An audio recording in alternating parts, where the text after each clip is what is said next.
This is the D6 generation with your hosts, Craig Gallant. No, cut that. Keep that. Someday it's going to be worth something. Russ Wakeland.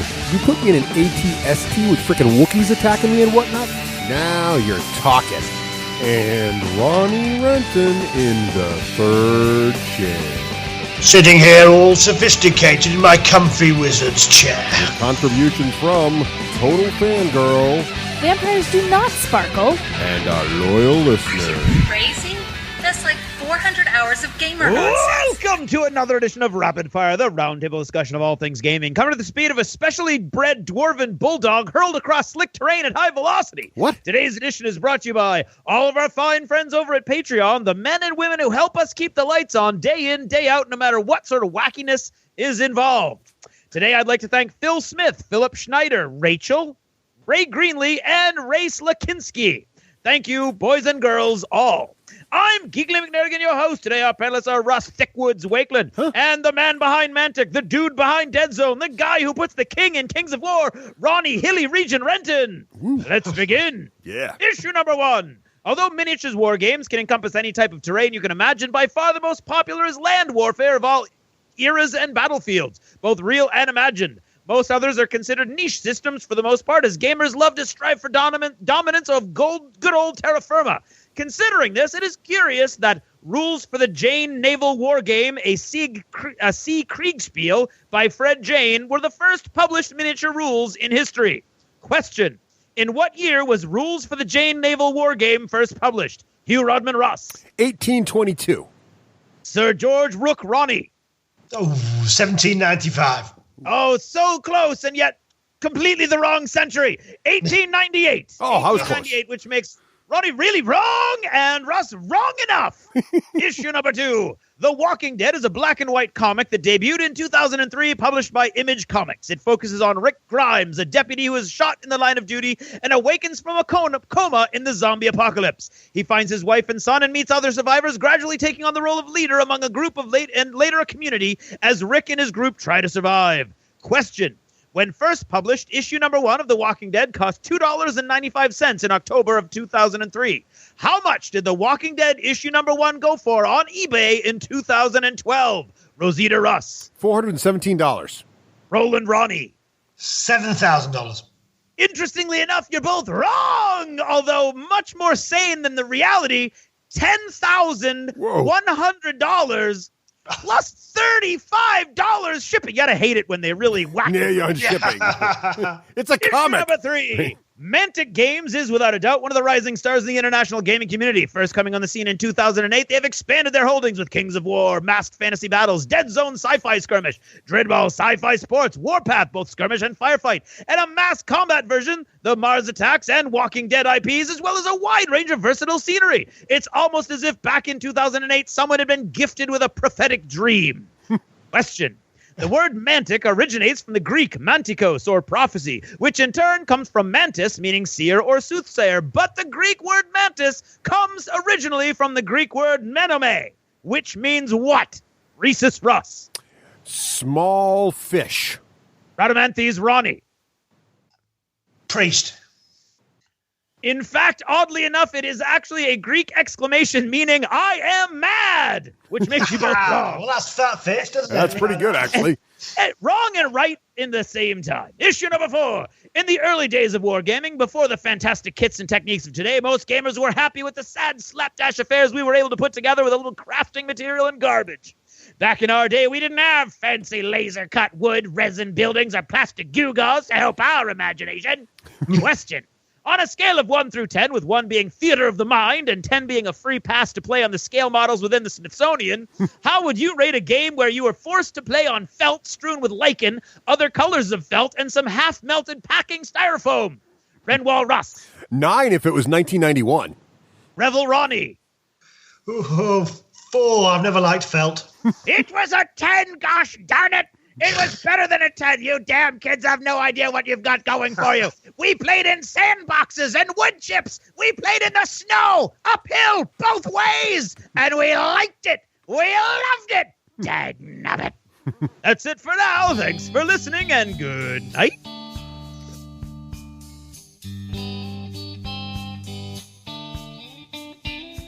This episode of the D6 Generation is brought to you by Battle Foam, protecting your army so you don't have to. And the War Store, bringing the war to your door since 1999, and that is for a decade or more.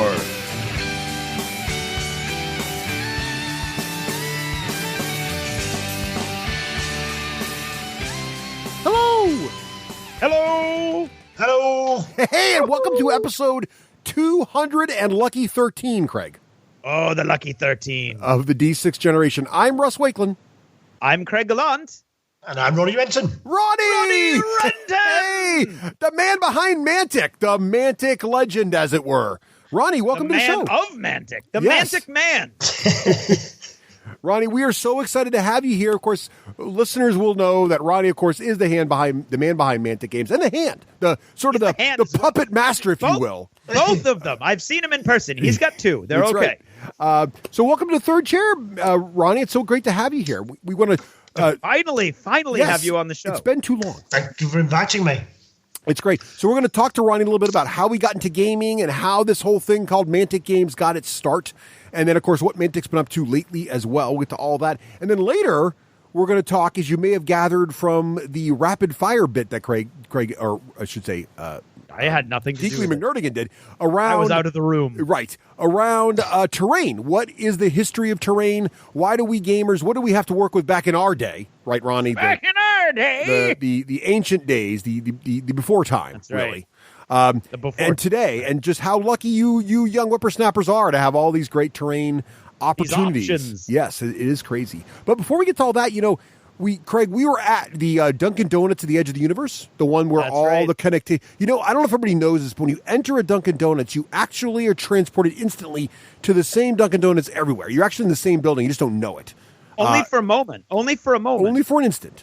And then you pass through that improbability field into your local Dunkin' Donuts. But for a split second, you share time and space with our interconnected Dunkin' Yes. Donuts at the end of the universe. And if you squint just right, you might see someone like Ronnie at your own Dunkin' Donuts. That's exactly what happened. So we saw Ronnie. And Ronnie, do you remember what we discussed when we ran into each other at Dunkin' Donuts? Yes, mostly. I'm not terribly good with the memory these days, but we still had a nice chat, as I remember. We did.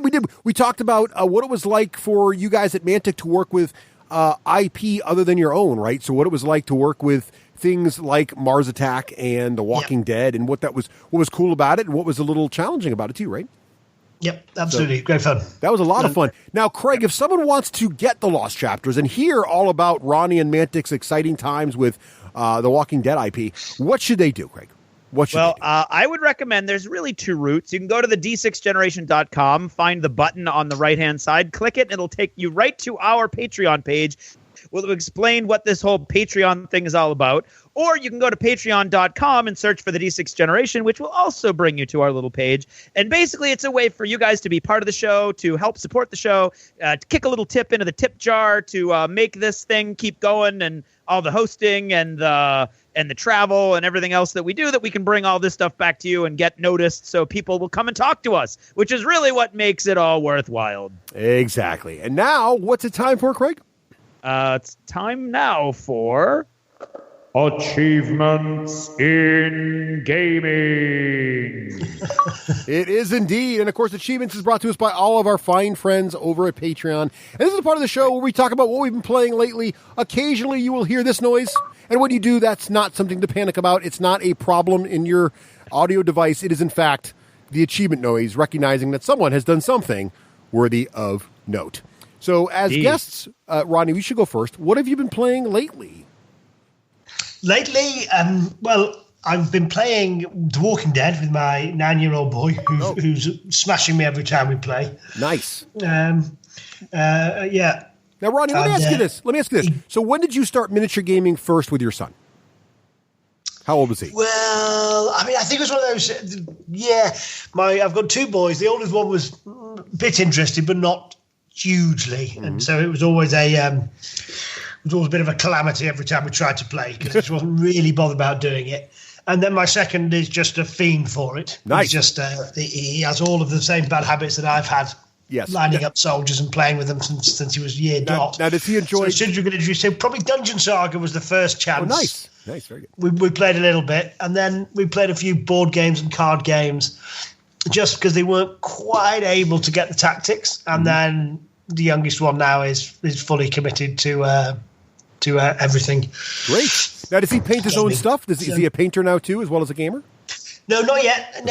I think I'm picking that up soon. But at the moment, mostly gaming. He's doing that, going through the decks of the character cards, picking out his favourites, and going through the equipment cards and tooling them up. So, kind of army list building ad nauseum at the moment. Now let me ask you this: how much, as a parent, do you trust your son? In other words, has he remained extremely loyal, or have you occasionally noticed, figures from other that shall not be mentioned brands or manufacturers in his room, hiding under his bed, maybe? He's great, actually. He's a pureblood, you see. He's not one of the mudbloods like us that have come through.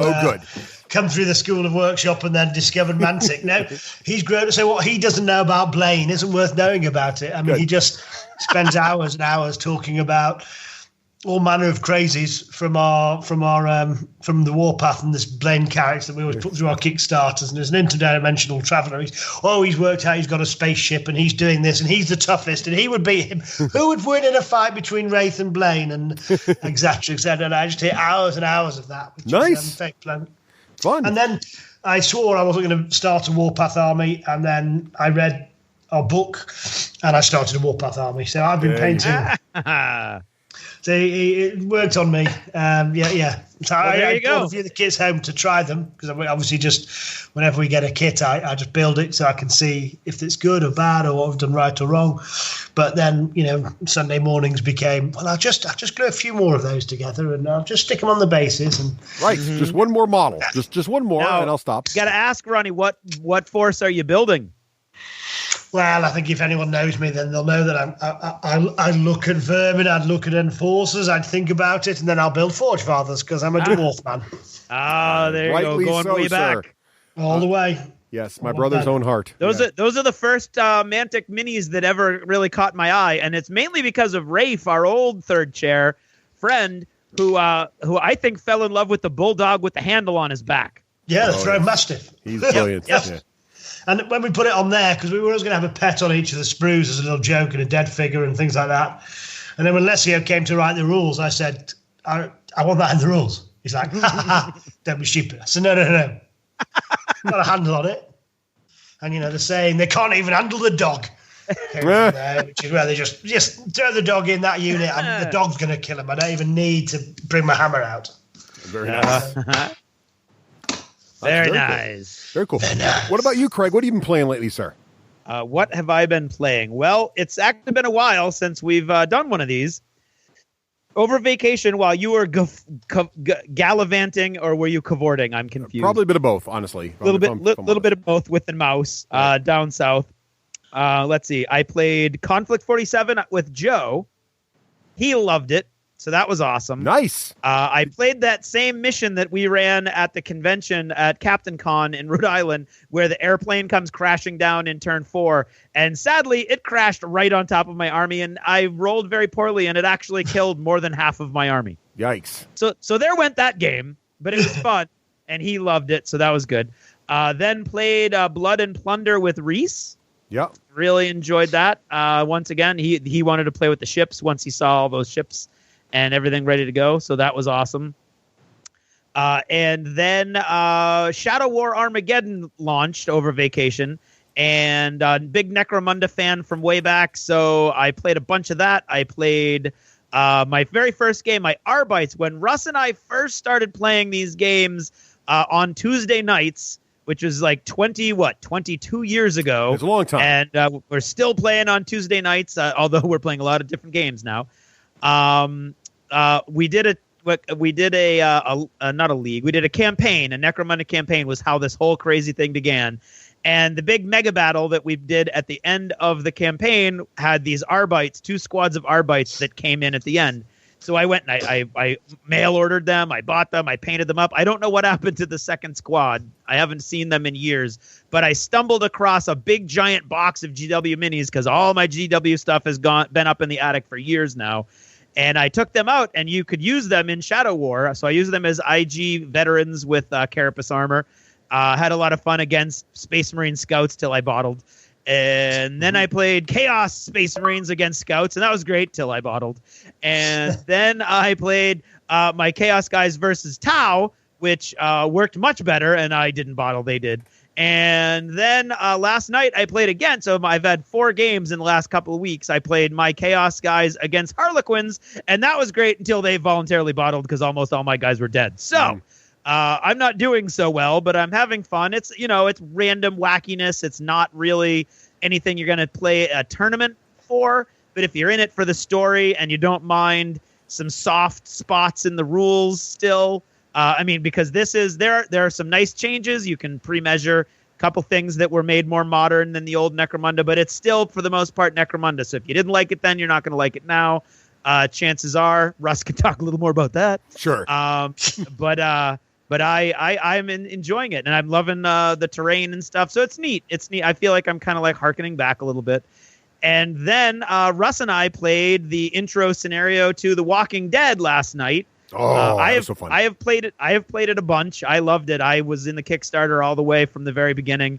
Looking forward to my Wave 2 stuff. Can't wait for all my mats and everything. It's landed in the UK yesterday. Oh, you lucky git. I'm watching it carefully. Yes. So it was. I went during the Kickstarter. I set up a little learning game for Russ and a couple other guys, and I don't remember what went wrong, but something went wrong, and Russ was left with a wrong impression or something of the game because he kept asking questions that weren't so wait, there's going to be zombies? Well, yes, it's Walking Dead. But it's you and I against each other? Yes, that's what the whole game is. So I don't know how I managed to screw that demo up, but Russ has been laboring under a misconception that was happily shattered last night. Oh, it was awesome. I loved every minute of it. We had a blast, as I always have with. I love that game. First of all, the components are what you get. I know that Craig's starter box is the Kickstarter edition, so it's got a lot of extra stuff in there, but the fact that almost all that extra stuff is available at retail, too. But the box control is fantastic. All of the stuff fits in its little spots. Oh, it's crazy, yeah. The cars, the Crash cars are to die for. They're so cool. The models are fantastic. You get a ton of them in there. And then I love, I just have to say, I love that for some reason when we played it last time, Craig, and I don't know what happened, but I came up with the impression that one player played the zombies and the other player played the survivors. And maybe that was a scenario. I don't know. Not how the game works. But when we played the actual game, the one that is actually the thing you get in the box, the one you misremember, which is not this game, completely different. It's each player is playing a group of survivors out to do something, and so in the intro scenario, we were scavenging, right? So trying to get away with more loot, essentially. But then the zombies are sort of like, I think. Later, Ronnie, you mentioned sort of like moving terrain, right? They're this a problem. Moving terrain that bites. Yeah, they're a problem that you have to deal with. But the best part about the problem is you can use them in a very creative ways against your opponent. So it's very much a very tactical, very strategic game in which you're really playing the odds and working things out. And I can see list building is really important. It's a great little skirmish game. Played super fast. I think we were set up and done inside an hour and a half. And that was with having fun with the train, learning the rules, reading the mission. I love all the components in the box. It feels you did a good job, Ronnie, of making it feel like it's a board game in a box that's a miniature game, really, right? But you pop it open and play. Right. Yeah, well, that's what we kind of tried to do, and it's exactly that. That was the aim, and the starting point was not too intimidating for those that play board games and want to go a little bit deeper. Yep. But everything you want from a skirmish game from the more committed gamer, when I don't want to start building up another 500 model army. I want a few figures and get playing. Oh, I'm quite enjoying this. And I think as time goes by and the tournament players start picking it up, I think they're going to be just amazed at how challenging and fun it is. Oh, the synergies are all. I think you're right. Zombies around and managing the tracker and everything, and the bruiser, and there's some tactics and things in there that we haven't even exploited yet. I think it's awesome. It reminds me very much of. There's stuff in there at the level of like games like Guild Ball and things where you're trying to set up, combos, and you've got the synergies with your models.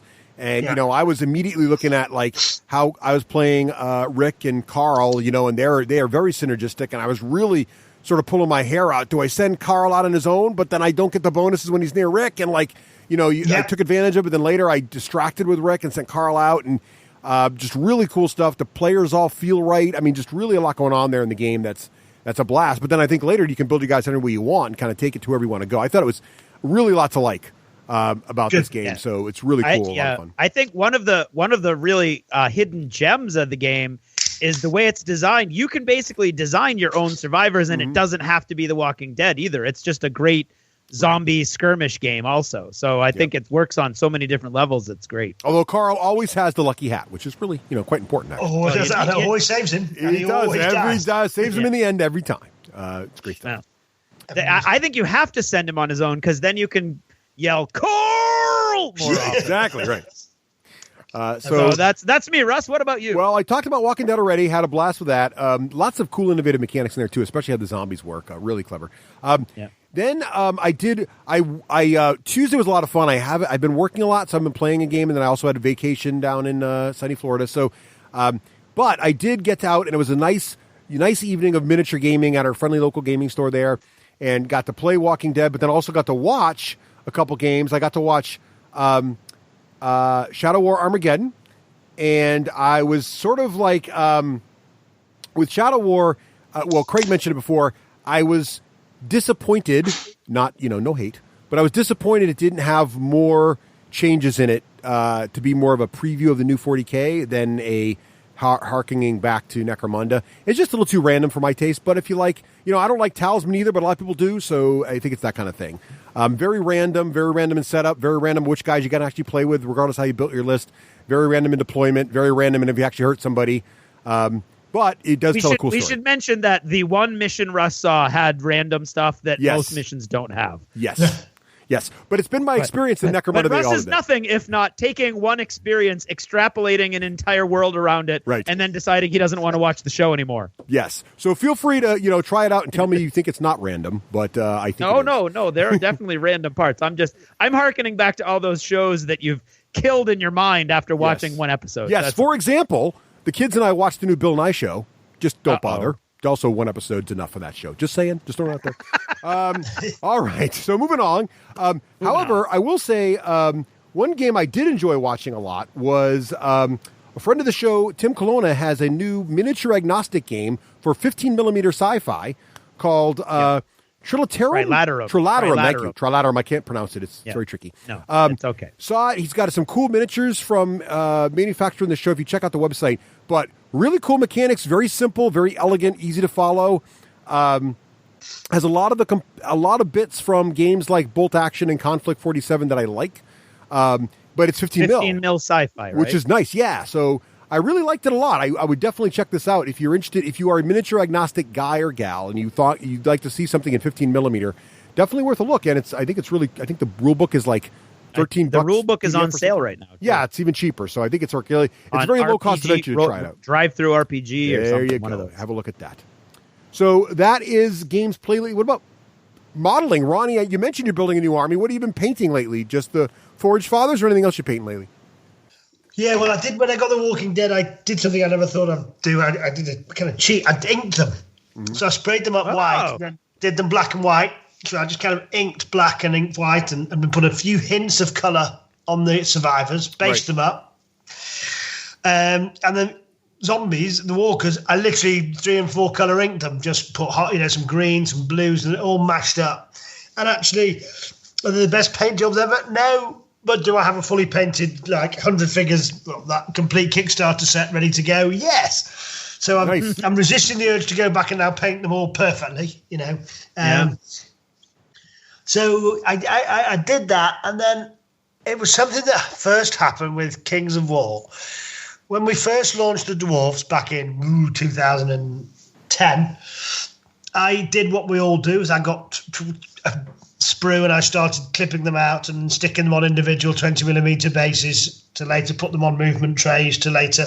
And I got about halfway through the unit and gave up because, A, young kids, and B, that's what we all do. We start building units and never quite get there. Few years later, it was getting embarrassing because everyone was playing Kings of War and I didn't have a Kings of War army. So I got someone to paint. I paid someone to paint an Abyssal Dwarf army for me. You see, I'm not always dwarfs. I sometimes go as far off-piste as Abyssal Dwarfs. I think that's brilliant. Yeah, sure. And when I realised, I was never going to play anything other than Kings of War, as much, not corporate, just that I can remember the rules for Kings of War, so I can play it and not get myself confused. I said, well, I'll tell you what, I've got some of these, wooden or plastic movement trays. Stick the units of 20 onto those. And so what he did was he glued them onto 20mm bases and then glued them onto the movement trays. When they arrived, it was just such a different experience moving 20 figures that are glued down and never coming off because you don't take individual troops off.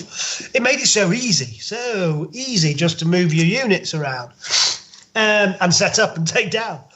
So when I came to do my Kings of War army properly last time, I realised, okay, if I'm actually going to paint an army, I'm not going to paint 300 figures.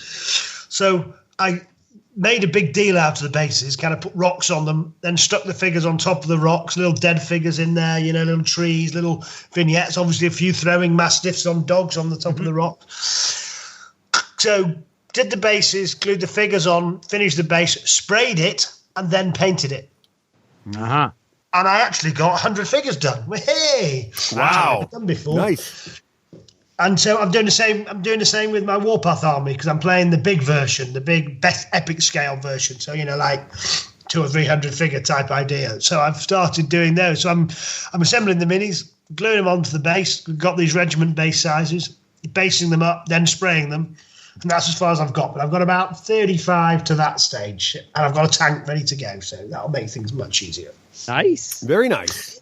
I'm just deciding whether I'm going to go down the dare I touch an airbrush, or should I just stick with a large dry brushing brush? Yeah, Russ just went through that exact path of enlightenment himself. Yeah, I'm pretty much all in on airbrushes now. Yeah, pretty much. Is it easy, or will I end up spraying myself in the face? It's okay. Here's the thing about it. Whilst you're using the airbrush, it is not. Don't be intimidated. It's very easy.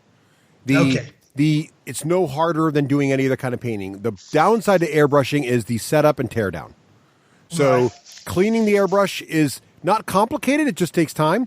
And setting it up, unless you've got a really lot of space and can leave a dedicated setup, I have to set it up also. So setup and tear down is a bit of work. But once you've got it set up, you can definitely crank out a lot of dudes really quickly to a very satisfying level. And do you spray over, what primer color do you use? It depends on my process. I'm still sort of a black primer guy. But, I think that just depends on your style of painting, whether or not, airbrush is not really into it. So in other words, if you are a guy or gal who primes white and brushes on white, you would prime white and airbrush white. If you're more of a person like me, they're all splayed black. That was one of my concerns. You'll be fine. Start airbrushing over if it had to be white. No, it works just fine. In fact, you get better coverage with an airbrush for sure. Okay. That's not a problem either.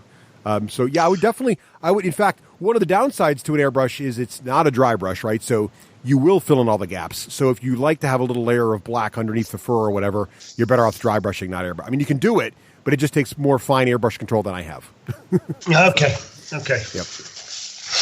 There you are. That's my journey. So I'm seeing when I can build up the bravery to get the airbrush going. And got the brush. We've got a works got ourselves. We've got a what are they called? The bigger compressor.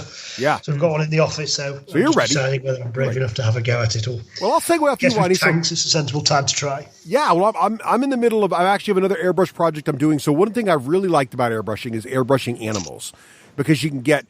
What makes airbrushes really neat is you can get that nice blending between two different colors very easily. So like the snout, the nose, the nose of a horse or the snout of a bear. And I'm actually in the middle process of painting a bear for my daughter in our Dungeons and Dragons campaign. She is a druid that turns into a bear. So I'm painting that bear right now, and I'm using the airbrush and I'm really liking how it's coming along. So I've been working on that. And the other thing that's happened to me, and I don't know if this has happened to you, Manny or Craig, I've become addicted. It's Ronnie. Why do I keep calling you? It's Manny. Sorry. It's Ronnie. It's really starting to get embarrassing. I don't know what's happening here. It's a mental problem. Sorry, Ronnie. But Ronnie, when it was I don't know if you noticed this yourself, but have you got into tufting at all yet? Oh, yes. So, yes, I become addicted to tufting. It's so much so that I've gone back through all my old armies and added tufts to all the bases. It's Tufts are the ones that come on the little clip piece of plastic. Yes, and they have exactly. a glue at the bottom. You stick tufts down. yes, you come. Yes, They come in yes, these I've little done strips. exactly that. I've gone back through it. I'm You're like, clearly very connected because I Yes. didn't like Talisman either, and I went back and I've just tufted all of my old armies too. I did all my War Machine factions, and now I'm doing my exactly. Now I'm in there doing all my D&D characters, and I was just doing my Dead Zone stuff. So it's like it's crazy. I don't know what it is, but I love these things, and they're not. I guess that new. I don't know why I just discovered them, but they're fantastic, and there's a lot of variety out there now. Pretty much anything you want. I'm doing swamp tufts now. You started with your Conflict 47 doing the Edelweiss. Yes, it was the Edelweiss for my Germans in Conflict 47. Exactly, which you have to sing when you're putting it on there. And then I was like, well, that's cool. And then I saw the swamp stuff, so I did that for my Troll Bloods. And then I was like, well, that's cool. And then I saw some little like long grass bits for I don't remember what I did, but I've been doing it all now. So basically, whenever I see these silly tufts, I'm in a hobby store. I have to buy more and put them on something. So they're very dangerous. Yeah, they're beautiful. I like the flowers and Yes. the vine and the ivy myself best, but I've got tufts all over everything as well. I've become addicted to tufting. So Craig, what about you, sir? What about me for let's see. Well, it's been a long time, like I said. So modeling, I'll just go really quick. I dug through a bunch of my old. I built new Space Marine scouts for Shadow Wars. I dug out my Chaos Space Marines from my Lost in the Damned army, which places it at about 15 years ago. I primed them black and never painted them, so I painted up some of those so I'd have Chaos Space Marines.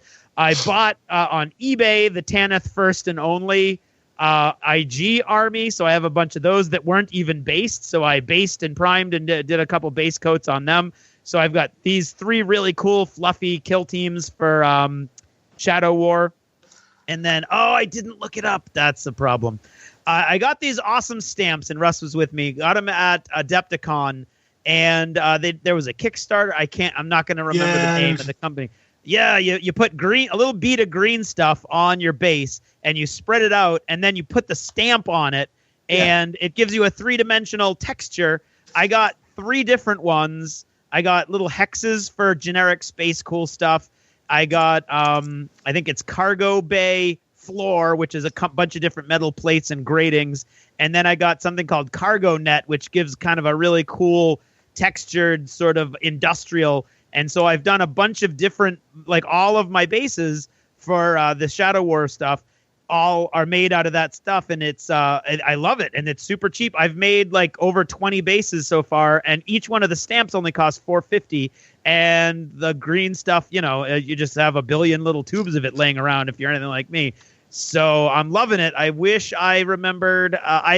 Did you ever notice? I will tell you what the name of the company is, or maybe later on in this segment if I can remember where I put them. But so that was cool. And then terrain-wise, I got excited again for Shadow Wars and dug out some of my old GW urban terrain from when it first came out. I had little bits and pieces left, so I made a cool pumping station, combining the GW urban terrain with some of my leftovers from my original Mantic Dead Zone Kickstarter stuff that I had. Then I got out. I am very intimidated, Ronnie, I will say, by all of the Mantic terrain that I get from my Dead Zone Kickstarters, because there's so many different ways you can put them together. I get paralysis. Yeah, we get this quite a lot. We're gonna relaunch them all. We're gonna repackage them because we now can make the packages smaller and cut off the sprue. And we were just discussing.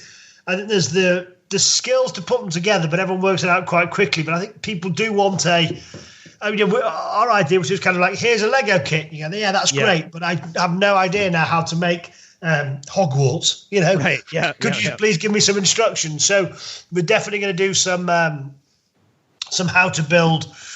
Some cool and interesting buildings, and get some modelers like the terrain tutor in, and get them to do some how tos, and then just get those step by step built, because they're kind of. The idea is they're entirely freeform, but then actually people want to get 2 or 3 themselves. And then when you've done that, you go, okay, I've got it. I can take this on now. But yeah, that's exactly. And I thought that wasn't going to happen to me, because it happened to me with the first urban set. And then I really kind of, once I went in for the ruins, I got the whole giant city of the ruins, so I could do pretty much anything I wanted. Yeah. And I have an awesome array of urban both whole and ruined buildings. So I thought, oh, I've got a handle on this stuff. When the industrial stuff came, it was so many cool options of so many different types. I froze again. But then I just sat down and I was like, I want some industrial stuff. I'm going to make it look like I want to look at it. And I came up with this really cool idea of these cooling towers that are 3 cubes high. And I love the fencing that came with the industrial stuff. So I put those together. Now I'm paranoid that I can't paint it right. So I haven't painted it yet. But it looks good.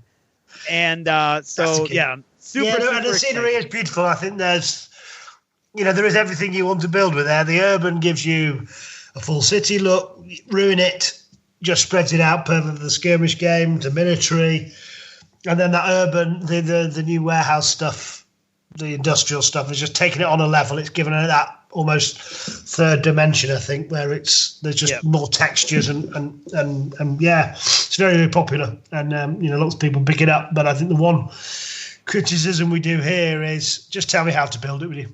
Right. So I love that. And then I started picking up some of the new GW Mechanicus terrain, like the stuff that came with Shadow War. I got some generators. I got the construction site, which I don't know. It's kind of soft detail, which is not what I'm used to with GW. So I don't know if I'm super. I got a really good deal from a local gaming store. I had some credit added up there. So I don't know exactly how I feel yet. I'm still doing Army Painter dipping for the first time with my terrain, and I am liking the way that looks, so that's really cool.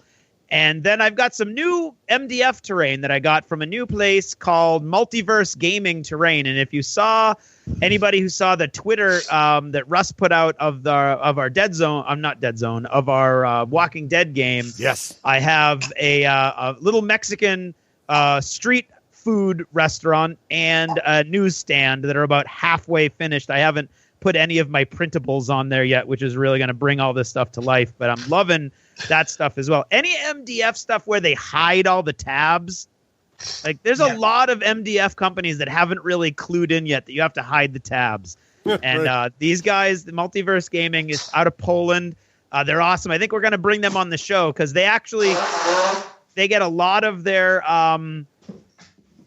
inspiration from real world structures and real world buildings, and they hide most of the tabs, and there's all kinds of cool stuff going on, little details. So I think we're going to bring them on in a very soon to be future episode. But I'm having a really good time building those as well. So I've had a busy couple weeks. Russ, what about you?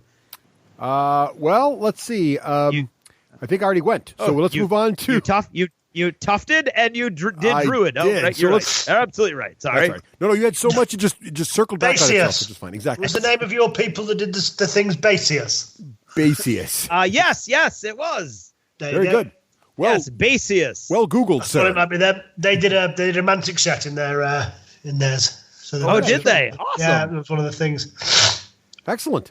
Well, what about they other? Actually send their Kickstarter out for them. It was we dispatched it out. Oh, nice. What about other green tiles? They're good stuff. What about other geeky goodness there, Ronnie? What about any books you're reading, any comics, any movies you've seen lately? What about that kind of stuff?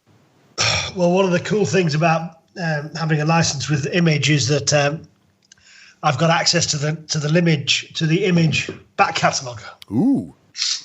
So one day I went in there and they said, "Oh yeah," and I thought, "Oh well, they'll hook me up with the." With the Walking Dead online, so I could just keep up with the story. But it wasn't. Then I had access to the whole Image catalogue. Oh wow! So I spend ages reading through loads of those. So some of the titles I've yesterday just read the very latest Walking Dead comic 167. I don't know if you've read that, but it's a bit of a tearjerker. So it's a serious one. And then there's a series called Lazarus, which I think is a really good read. Slightly war gamey. Nice. Cool. And Saga. Saga's the other one. Oh, very good. I hear lots of good things about Saga. Yeah, it's good. It's very good. And I've read some Mark Miller. I've been reading Reborn as well. That was very good. I don't know if anyone's read that, but that's something that we've looked at taking a license out over. Oh, very cool. So, mostly reading comics because that's kind of the only way to fly these days. That's fine. Nothing wrong with that. That's excellent. Yeah. Oh, what about you, Craig? What have you been reading and watching? Well, let's see. I just finished listening to The Witcher Tower of Swallows, which is the new Witcher. What'd you think? And it's weird, man. Was it weird? I'm gonna go out and I'm gonna say I'm a little disappointed. Oh, that's too bad. I mean, I don't know if you remember, Russ, but the narration is kind of weird. It's sort of like I would say about 15 to 20% of every story seems like a flashbacky kind of random character tells a story that's important sort of thing. And so it's kind of a flashback. Well, the Tower of Swallows, when all the last 2 seasons of Lost, if you remember, the flashbacks became flash forwards and flash sidewayses, and Tower of Swallows did that a lot. Mm-hmm. So like all the main characters were on different timelines, and you don't know really where they are on the other people's timelines. Yeah. And on top of that, they're introducing time travel now. So you don't really know why there's minutes missing and you never find out. I'm not like spoiling anything. You literally never find out why. Oh yeah, there's days missing from this person's timeline, and he's very careful about mentioning months and days of the week and everything because you know that everything's all messed up at that point. So it was frustrating to kind of follow that along. A lot of time was spent not on the main plot that gets introduced in the earlier books, and sort of like a subplot and sort of like a sideways path that meanders through most of the first half of the book. It brings it all back around at the end, and it's like all those characters that you love, but at the same time, I don't know, it felt a little Dance with Dragons to me, a little bit lost in its own narration, but I don't know. Well, it was still good. I enjoyed it. But you know what did go wrong though, and I don't understand this. I've got a couple theories, but Russ, remember the bard Dundillion? Yeah, right. Okay, well his name is now Dandelion. No, yeah, that's a thing. It's spelled dandelion. Okay, but it's been depends on the narrator. In the audiobooks it's been Dundillion. Yes. I never knew it was spelled Dandelion. It's been Dundillion in all of the audiobooks. Right. Yes. And then all of a sudden in this audiobook, it's Dandelion. Yep.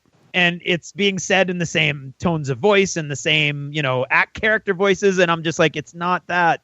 You keep getting it wrong. So I think it must be like the author was like, no, it's supposed to be Dandelion. And they finally got to the narrator because this guy is keeping track of 100 different character voices. Right. I seriously doubt he accidentally mispronounced a character name. Yeah, so it has to be that's like the author going, no, it's supposed to be Dandelion. And I just wish they had caught it early on because I thought Dundillion was an awesome name, and now it's Dandelion. So that threw me. That is a thing. And that every now and then that does happen though, where a narrator will do that, and it throws you off every time the name comes up.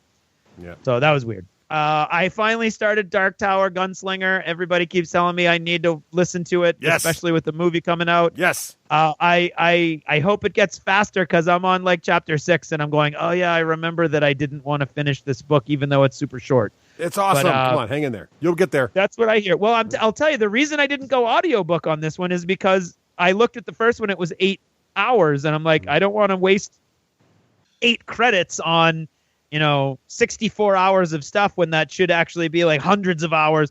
But I looked ahead and I was like, oh yeah, then they get into like 20 and 30 hours. Yeah. So I'm going to do it. I've taken the plunge. Re-listening to all the Witcher series over the last few months actually stored up a bunch of credits for me also, so I'll be able to make it through. There you go. Watching on TV, I'm watching The Leftovers on HBO, which it's weird. They managed to almost change it up every season, and this is the final season, so that's neat. Watching the American Gods on Starz. I was a big fan of the Neil Gaiman book when it came out in the 80s, I believe. I don't remember much of it now. I don't think I reread it since I read it when it first came out. I love Ian McShane, so I'm all in, and I love the guy who's Moonshadow, the guy who's playing his kind of like bodyguard servant sort of thing, and I love the story. There's a lot of weird stuff that's happening that I hear in reviews. Oh yeah, that's right out of the book. So I'm interested in seeing where that goes. Agents of S.H.I.E.L.D., I like the way that's going, although that's like layers upon layers upon layers of weird stuff. But I still enjoy it. And I saw Guardians of the Frickin' Galaxy Volume 2 twice so far. So it's safe to say, Yeah, fantastic. Yeah. And he didn't say frickin'. I have not seen it yet, so I have to wait. But I want to see it really badly. Yeah, and I'm doing everything I can not to spoil anything. I appreciate that. I do. Yeah. But yes, I was so down that's in me. Florida. Oh, And you were really good though when Rocket. Oh no. Thank you. And I did find my little stamp. It's actually the ones I got from Adepticon were Happy Seppuku. So happyseppuku.com is the stamps I got. But the there you go. but the basis is the guys who actually did the Kickstarter. I think you're right. And I don't think these guys did do a Kickstarter. So I got that. That's cool though. It's nice stuff though. Yeah. It's a really cool concept. Yeah, it's really neat. So anyway, that's me. Moving on. Well, Who's next? Mine's short. Still playing Mass Effect Andromeda. My oldest daughter and I are both really enjoying it. It's kind of fun to compare notes with her, so that's been great. My youngest daughter is obsessed with this video game called Transfer Mice. I don't know if you guys are familiar with this. Basically, the job in this game is to move your mouse from one side of the screen to the other. And then one player is playing a sort of like the overlord who's trying to stop them. And I'm not entirely sure I follow this game, but she loves it. And she's been playing it for a long time now. And I can't really figure out what's going on there, but it must be cool. I'm convinced that she just hangs out with her friends doing it, but I'm not sure. It is an online game. You can't all play together. And for books, I'm back. I think I mentioned this last time. I'm back into the Custard Protocol series by Gail Carriger. I am in the third book now, or third? Anyway, the latest one. Impudence, which is also really how can good. you go wrong with a book series named after a pudding? Exactly. And she flies an airship named after pudding. So this is the Victorian era alternate history steampunk world where there are werewolves and vampires and very proper ladies who also are in espionage with pudding. parasols. And pudding, right. Yes. So it's quite good. Really enjoying it. It is a bit of a little bit of a romance twist in there, but it's still really, really good. I'm enjoying it. So that's you say that like it's a bad thing. It's not a bad. If you like a little, a little tawdry and with your Victorian England, you're doing fine. So it's not young adult. That one's not young adult, or is it tawdry young adult? It's not young adult because I can deal without that. So there are 3 series that take place in the same universe. The Parasol Protectorate is the first written series. It's first written chronologically. It is not young adult. It is adult. The Finishing School series is the young in the same universe when many of these characters were kids. So it was written second, but it's chronologically first. If that makes sense. And then the latest one I'm reading is the Next Generation after the Parasol Protectorate, but it too is written for adults. So only the Finishing School is the young adult set of books. Gotcha. And there's much less tawdriness in the Finishing School series. The other one's a little more tawdry, if you like that sort of thing. And who doesn't now and then? So that's it. Is that achievements? I think that might be. That's better be that's a lot of achievement.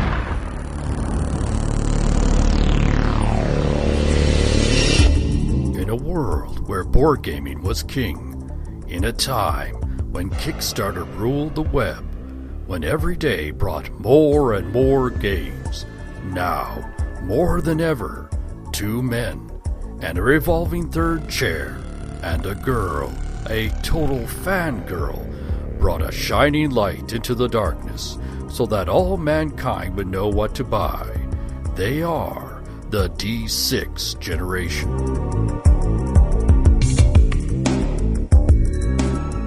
Hey, welcome back, and now it's time to talk about our favorite 8-year-old. Yeah! Battlefoam.com. Yeah, our friends at Battlefoam, Craig, are 8. Can you believe this? Oh, it seems just like yesterday when we were patting them on the head. When they were brand new, announcing on our show here, and now that means Romeo we're is coming out telling how much he hates dragons, and now look, he's a big giant fan of Game of Thrones. You know what that means? Their 8th birthday, Friday, May 12th. So by the time you heard this, it's already gone. It's already gone by. Why he mentioned it. But they had a great sale. They did. But the thing about Battlefoam is it doesn't matter what you need. If you want a case for your favorite game with your logo all stitched on it in a beautiful style, like Guild Ball or War Machine or Flames of War, you name it, Battlefoam has it. That's the best part. Or you want to make sure your miniatures are in custom foam shaped for each individual model. Or you're a board game player and you got one of those big, massive board games like X-Wing, for example. You can't get it back in the box. That's where Battlefoam comes in to help. And if you want to have a more affordable case, maybe a box of cardboard, maybe a very light bag that's just easy to get around and put the cardboard, there's the foam in, and not worried you're not traveling very much. They got affordable bag too. Or if you want a rock solid hard plastic case that a pickup truck could literally back up over and not squish your models, they've got that as well. If you have a pickup pickup truck and you're not very careful with your possessions, that's the one for you. Go for the Black Label. Many of these have great functions for travelers, such as wheels and extendable handles. They got the foam trays, they got the special games, they've got the inserts. It's just really even a tray creator. Create your own stuff. You're making your own game. Come up with your own stuff. Oh, the tray creators where it's Tray at. creators, so much fun. You can check it all out. Where, Craig? You can go to battlefoam.com. It's just that hard to remember.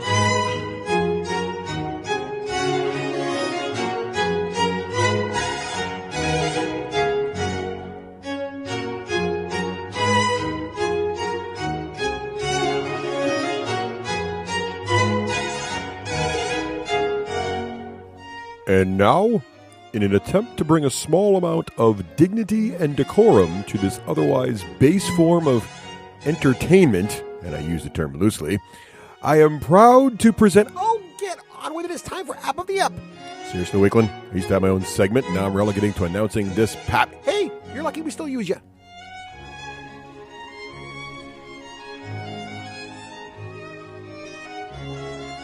Hey, welcome to another App of the Ep. Hey, this time out, it's kind of a little different. I've been playing a lot of role-playing games on my favorite consoles. And while I was doing this, lo and behold, what arrived on my doorstep not too long ago was a brand new issue of Game Informer. Now, I get Game Informer not because I subscribe to it specifically, but because I'm a member at GameStop, and so they send these things to everybody pretty much for free now. But what was interesting about this particular episode, or issue, I should say, is they have a list of the top 100 role-playing games of all time. And I thought I enjoyed flipping through it. And a couple things in here I thought was interesting as I flipped through from, they start with 100. And when they start the list, they're trying to cram 100 game sort of mini, not reviews, but sort of mini game summaries or highlights about each of these games with a little picture on as few pages as they can in the magazine, right? So, but you got 100 of these things to go through. So in the early parts of the list, around game number 100 through 90, they're fitting like six or so of these things on a page. And, in the top 10, the bottom 10 games, not a lot on there that I actually recognize, not a lot of games that I used to play. I don't even know if I'd classify as Panzer Dragoon Saga as an RPG, but Pillars of Eternity made it, and so did Bastion. I like those games. But some of the games I really started to love start to show up in the 80s, both in when they were made, but also in the game list. So ranked at number 86 was Pool of Radiance, one of the original gold box games from SSI. Pool of Radiance was based in Dungeons & Dragons, was one of my favorite early RPGs. A really great game. Made number 86. I'm not really sure how a South Park RPG ranked it, but it did at 82.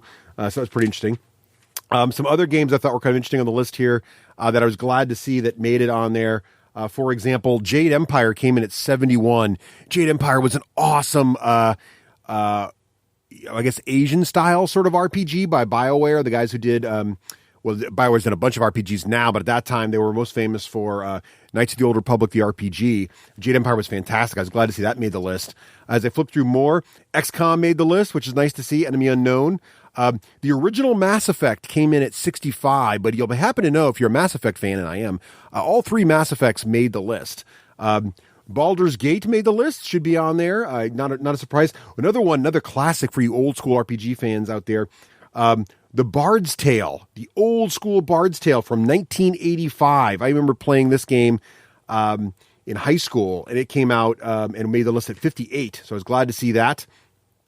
Dragon Age Inquisition, another one of my favorites, made 57. Love to see that on there. Elder Scrolls Oblivion, the Xbox 360, one of their launch titles, that made it on there. That was nice to see. Let's see, what else are some of my favorites on here? Mass Effect 3 came in at 45. For you Zelda fans, Breath of the Wild made it at 47. That's nice to see. As we keep going on here, Diablo 3 made the list. That's good at 37. Some of my, again, one of the games that really, Ultima made the list, which it should have for sure. Ultima 7 is what they put on the list at 31. But Ultima has more than one entry on the list, which you'll be happy to know if you're an old-time Ultima fan. Dragon Age Origins made it also for 26. Another nice one. I liked seeing that. Diablo came in at 20. Really happy to see that as well. And as I go to the end here, they start to take up 2 a page now because they're getting near the top. So we're in the top 13. Fallout 3 made it at 12. I never was a big Fallout fan, but I know many folks who can't stop playing it. So that's cool. Now here's some of my favorite games, and I'm happy to see they're in the top 10. So one of my all-time favorite RPGs ever was Star Wars Knights of the Old Republic. Came out in 2003. I love this game, and it made number 7. Very happy to see that. Also, the number 5 game was Witcher 3, The Wild Hunt. I think I've talked about it on the show many times. I love The Witcher 3. Fantastic game. Mass Effect 2 came at number 4. So clearly the guys at Game Informer think Mass Effect 2 is the best of the trilogy. As we get down to the top 5, I won't read them all, I won't spoil them. But the number 1 game, I will spoil that. The number 1 game was Skyrim, which my oldest daughter, Rose, was happy to see. Skyrim is her all-time favorite role-playing game, even having played other things. But my absolute favorite part of this list. So they're getting down there, in the top 3, top 5. And when they get down to the top 5, they're 1 per page. So Chrono Trigger at 3's got a page. Skyrim's got its own page. But then there's an entry for RPG 0. And my heart swelled when I saw this. The 0 entry RPG for the best RPG ever, Dungeons & Dragons, released in 1974, platform tabletop. Good job, Game Informer, for remembering where this all started. Very pleased to see that. Glad to see that, and glad to see all the tributes to the RPGs. They're one of my favorite things to play, both on the tabletop and on the video game, and hopefully that inspired you to try a couple classics out as well. You can find them all over the place in good old games and everywhere else too. So hope you enjoyed that little trip down memory lane.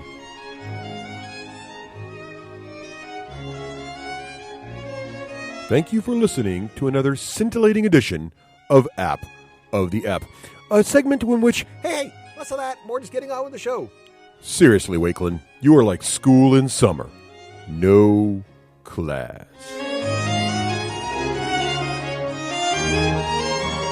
Hey, welcome back. And so, of course, we could not have Ronnie on the show without getting the full story about Mantic and his story and bringing everything up to date and getting the origin story, if you will. Yes. So, Ronnie, we have a tradition on the show. We ask every first-time guest this question whose grammar is questionable, but the intent is good. Are you now, or have you ever been a gamer? I am now, and I have always been a gamer since. Excellent. A wee small boy since the first thing I ever got interested in playing with was toy soldiers, and my obsession has only grown from there. Excellent. Now, do you remember the first sort of thing that you would classify as a game that sort of got you interested in the hobby? Yeah. I mean, I like I say, my fascination with all things military was from the first time I started playing. There used to be a 1/32 scale soldiers that were made by a company in the UK called Airfix. And, I had a big box of those, and I'd set them up all over the bedroom. When I was at school, we call it junior school, so you're under 11, you're 9, 10, 11 years old. I found out that in the senior school, there was a club at my school, which was a war games club. And so I got special dispensation from the teachers to be allowed to go, because you weren't allowed to go until you were over 11 or 12, but I managed to get in there young, and we started playing Napoleonics. That was all that they were playing there, with these little, now slightly smaller 1/72, so about 18, 20 mil figures. Yeah, and 9, 10, 11, I was starting to play formal war games. It was like a black and white coloured sheet. Yeah. It all grew from there. Now, were these games miniature games? Did you do the whole hobby at that age? Were you painting and collecting and everything? Well, nice. You used to stick them onto a little cardboard, because you made it up into squares or columns. And I went down to the local toy shop and bought up a couple of hundred figures and bought some paints, because you knew you were supposed to paint them, and I didn't know that there was a difference between matte paint and gloss paint. So right. First French legions had gloss blue jackets and yellow faces, and then black shiny helmets. They looked utterly disgusting. But I was very pleased with them, and a lifelong obsession began Awesome. God, what must it be now? Yeah, 35 years ago. Gosh. Wow. Now, do you still have some of those original guys you painted? Do you keep them in your collection? I didn't have those were the plastics. They went, I don't know where along the way. They were, kind of lost. They were really, I don't know how you describe it. I think you guys have like Revel type kit. Revel. Yes. Yeah, Revel would be like So that. Yeah. It was kind of even a worse, flakier plastic than that this stuff came from. I had a World War II army that I had some of until a few years ago, and I gave some of those away. But certainly, once I started collecting the Citadel as they were then figures, and some of the metal figures that I came in from the War Games crowd, some of the Napoleonic figures. Yeah, I still got some of those. Nice. Wow. Very good. So, yeah, my collection's pretty extensive. I'm just sat up there to buy it now. So I had a pre-order in for the very first copy of Warhammer. Oh, you did? Nice. So Warhammer Fantasy Battle, which was the first kind of fancy rule set, made by GW back in the day. I had a pre-order in for that. I've still got that set. They were black and white, those rule books, and toughness D as opposed to being a letter, as opposed to being a number. And did you pretty much chase the dragon on every single Games Workshop product back in those days? So Warhammer, and then eventually 40K and all those? Did I chase the dragon? Yeah, I had, yes, a large Slan army that I've still got from the original hard-based metal Slan figures. Oh, yes, nice. I've got one of the Citadel Great Imperial Dragons. So, nice. Got one of those from back in the day. I've got a, pretty sad, collection of miniatures. So Nice. Wow. Now, That's some serious street cred. It is. It really is. Oh, yeah. So you've been playing pretty much nonstop. Now, did you ever venture from the miniature gaming realm? It sounds like that was where your true passion was. Did you ever go down the rabbit hole of role-playing games or board games or anything? Or did you stay really focused on the miniature gaming hobby? Well, I start revealing a bit about myself here. I'm not sure, I feel comfortable having out in the public domain. No, you're here now. You got it. Craig, dispatch Charlie. I'm sensing we need some truth detectors here. Okay, yeah. There will be a creepy-looking cherub hovering outside your window any moment. Just hold on to the paddles and everything will be fine. Well, yeah, I was going to say we'll get shot down with guns around here, but maybe bows and arrows. People start saying stuff this kind of night. So yeah, actually, I think it's all a bit fuzzy back then. The world was black and white, as I remember. I'm not sure it was in full colour by then. But I think before Warhammer came out, we had D&D. So we had the basic D&D was out. So we played that for a couple of summers. I certainly remember a summer in Spain where me and a friend and his brother were all spent making up D&D characters. And that was just getting started. So we did that kind of role play.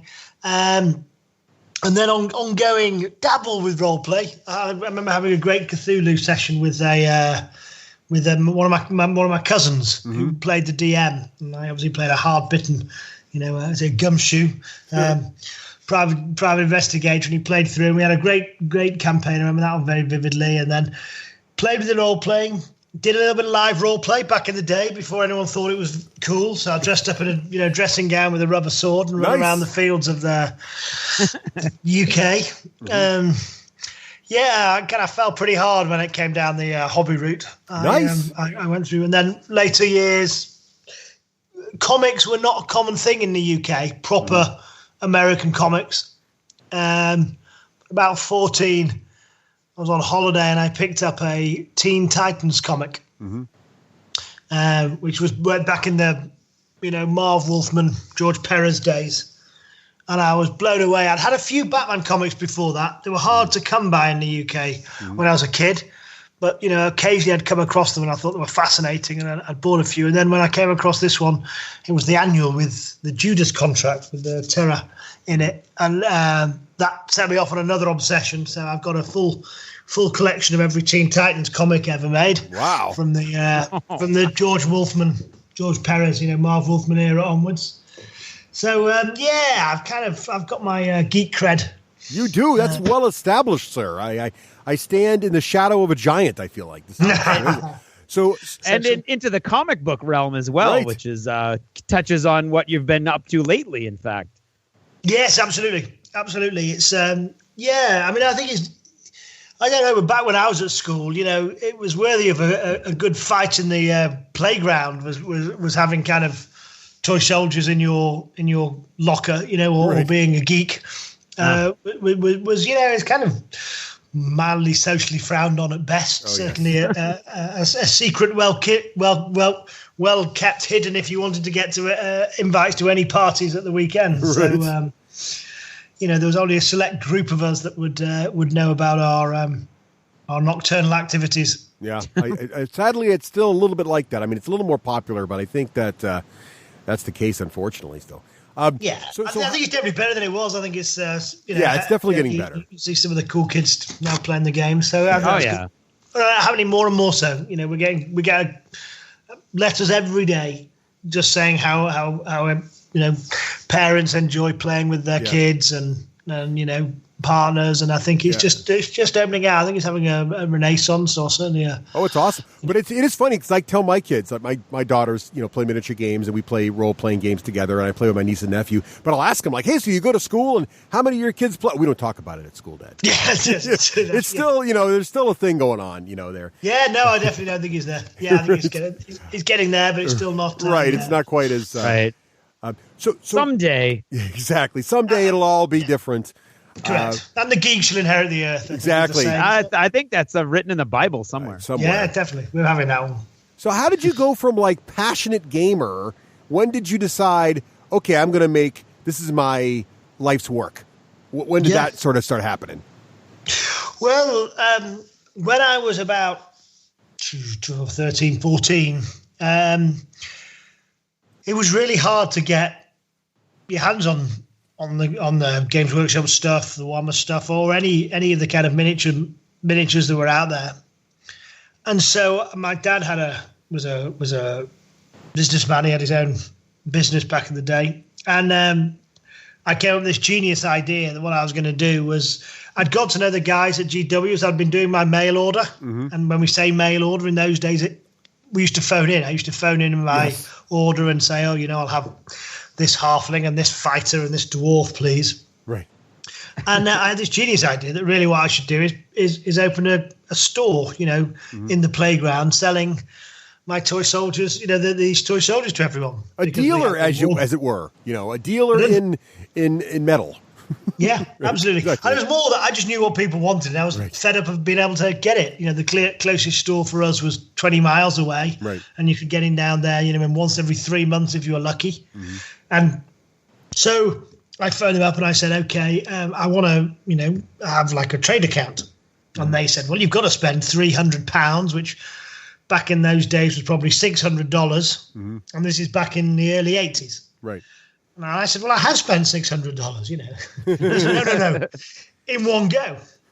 So I went to my dad and I said, right, Dad, this is what we've got to do. Maybe it's $500. I need to borrow $500, £300 off you, and then I'm going to buy these soldiers. And he said, well, son, you're going to need to give me a business plan.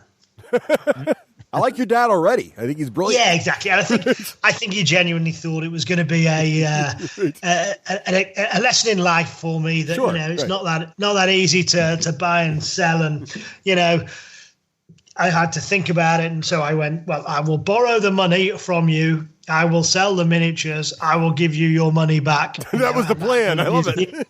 The extra bit to buy some more. And so, the money was borrowed on the Thursday. I think he was thinking he'd never see that again. I was just going to end up with a large collection of toy soldiers and a lesson in life, and he could give me a toy. So paid him back on the Tuesday. Well played, sir. Wow. Now, how did that happen? Now, Ronnie, every kid in the class that had been playing was desperate. I knew exactly what they wanted. Awesome. They'd all given me pre-orders. So we just came in and it was like, there we are, guys. Okay, there's your stuff. There's your stuff. So, I felt like a crack dealer in the corner of the classroom. I had my little box of goodies and people would come in and browse. Yeah. And for the next couple of years, that was kind of how I got to know, GW back in the early days, and some of the guys that were, I was talking to and getting the orders for and from, were working there. So when I came to leave school, I went and worked there for the summer. And then when I was at university, I worked in the stores. And I think in 92, when I finished uni, it was a choice. I was, doing job interviews and thinking about getting a real job. And at that time, there'd just been a buyout there. You know, the new guys had just got it, but I still knew a lot of the people that were, you know, up in the sales department, up in the head office. And I thought, what do I want a real job for? Let's go and do this for a while. Nice. I just have these images of like a young Ronnie standing in the corner going, hey, you want a pound, 2 pounds of Eldar and some static grass? 30 quid. Yeah. Hey, get here. Great price for both. That's awesome. That was pretty much it. I used to have one of those, you know, a big long jacket, and they were all sewn inside the lining. Little blister packs in there. First Eldar. Hey, kid. First Eldar's free. First Eldar's free. Yeah. Free base with every purchase. It's free all the way. You want a Space Marine, son? That's awesome. I love it. So that's great. That's fantastic. So you started out as basically a store owner, or a dealer. Without the store. And then you went to running stores. And now, how did it go from there to I need to start my own company? How did that happen? Yeah, well, actually, when I joined Workshop 92 full time, you know, it was having this fantastic growth spurt. It was a really exciting place. I had a fantastic, 10, 12 years there, 13 years, where, no 2 days were the same. I started out in the UK trade. And at this point, it's probably only a little bit bigger than Mantic is now. So, right. GW was a little bit bigger. It had a few of the stores, just on the buyout, but it was, it was a very small business working in a very, niche industry, and saw it grow. I started out running UK, started running European sales. I mean, I started as a management trainee, which means we're going to move me around all the departments. A fancy way of, I started in sales in 92 and left in 97. 5 years later, I finished my 6 months in the sales department. So. Great time. I went and then ran Germany for them, opened up the stores in Germany, came back and ran the UK back in the late 90s now.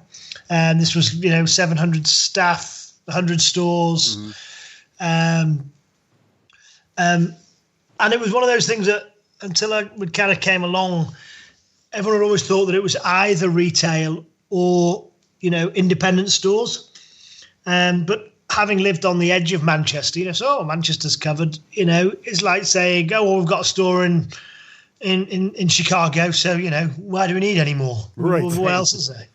It doesn't quite work that way, does it? You can have one big store that people will travel to and trains, but then you can have smaller stores and independent stores, and, they can all work together to grow this thing. So 10, 12 great years, handled Japan, Northern Europe, and then later on in the end was running the studio for a while, ran the studio and the marketing, so things like Apocalypse and the terrain. So you can see my love for big battles was already kind of bubbling through there. Yeah.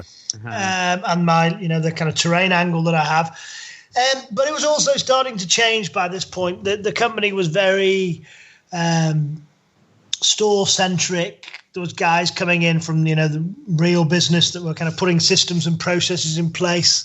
And it was, and I'm sure, I'm not revealing any secrets, that it was starting to become that company that for the last 5 years, I think the last 6 months it's changed, but for the last 5 or 6 years, wasn't really, maybe a little bit longer than that, somewhere that I enjoyed or was feeling comfortable with. And I thought there was other things that could be done. I think they were becoming clear about what they were doing, about what they were trying to do. And I thought there was space out there for something kind of fresh and new, and something that was, as exciting as GW had been in the 90s, because I think, where they were trailblazing in the 90s and creating this industry, I think they'd become, it was great, but I thought there was places that weren't being investigated, and there's ways of doing things that weren't being looked at. And I thought, so yeah, you know what? I think that's what Mantic's about. And it was from there that it became something that I thought, I think people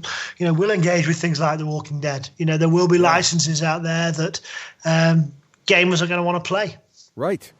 And what was the first sort of inspiration to sort of do Mantic? You wanted to sort of break away from GW. You kind of thought they'd kind of, changed from what you loved about them in the 90s.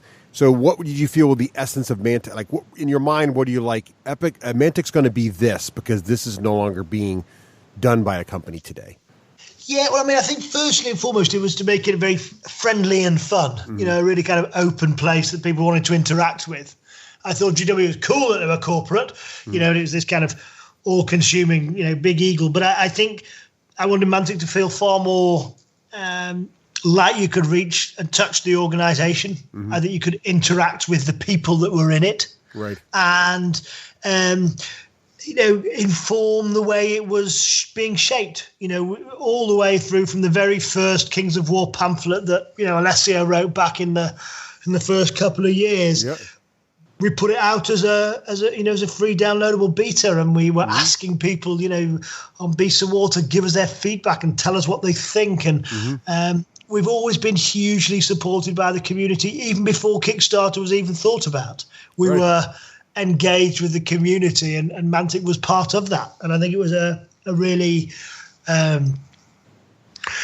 close symbiotic relationship with hobbyists who now had done what I'd done. They'd done 20 years. And, when you've done 2 or 3 armies that way and you've played this game that way, kind of passion, there's other things I want to do.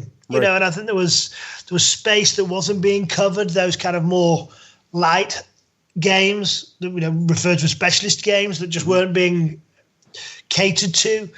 And I think they were very dominant about retail. Everything was featured on the retail stores. And if anything, if there was anything left for their trade partners, that was by accident. And actually Mantic has been designed to be, I want it to be, working with local gaming stores. I think there's a terrific opportunity for them and for the right kind of manufacturers over the coming years to produce products that appeal to a really wider audience. Not yet quite wide enough that you don't keep it a secret when you're taking it into school, but an increasingly wider group. Right. And I think things like The Walking Dead, Mars Attacks, but also just the approachability of our games right from day one. They've always been a free rule book online. We were the first company that started doing that. We put the rule book online for you to try before you buy. Yeah. And then I think,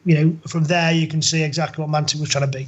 I think that was awesome. I remember when you guys did that. I thought that was fantastic. 'Cause I do remember that being like something we had not seen before. I'm like, this is fantastic.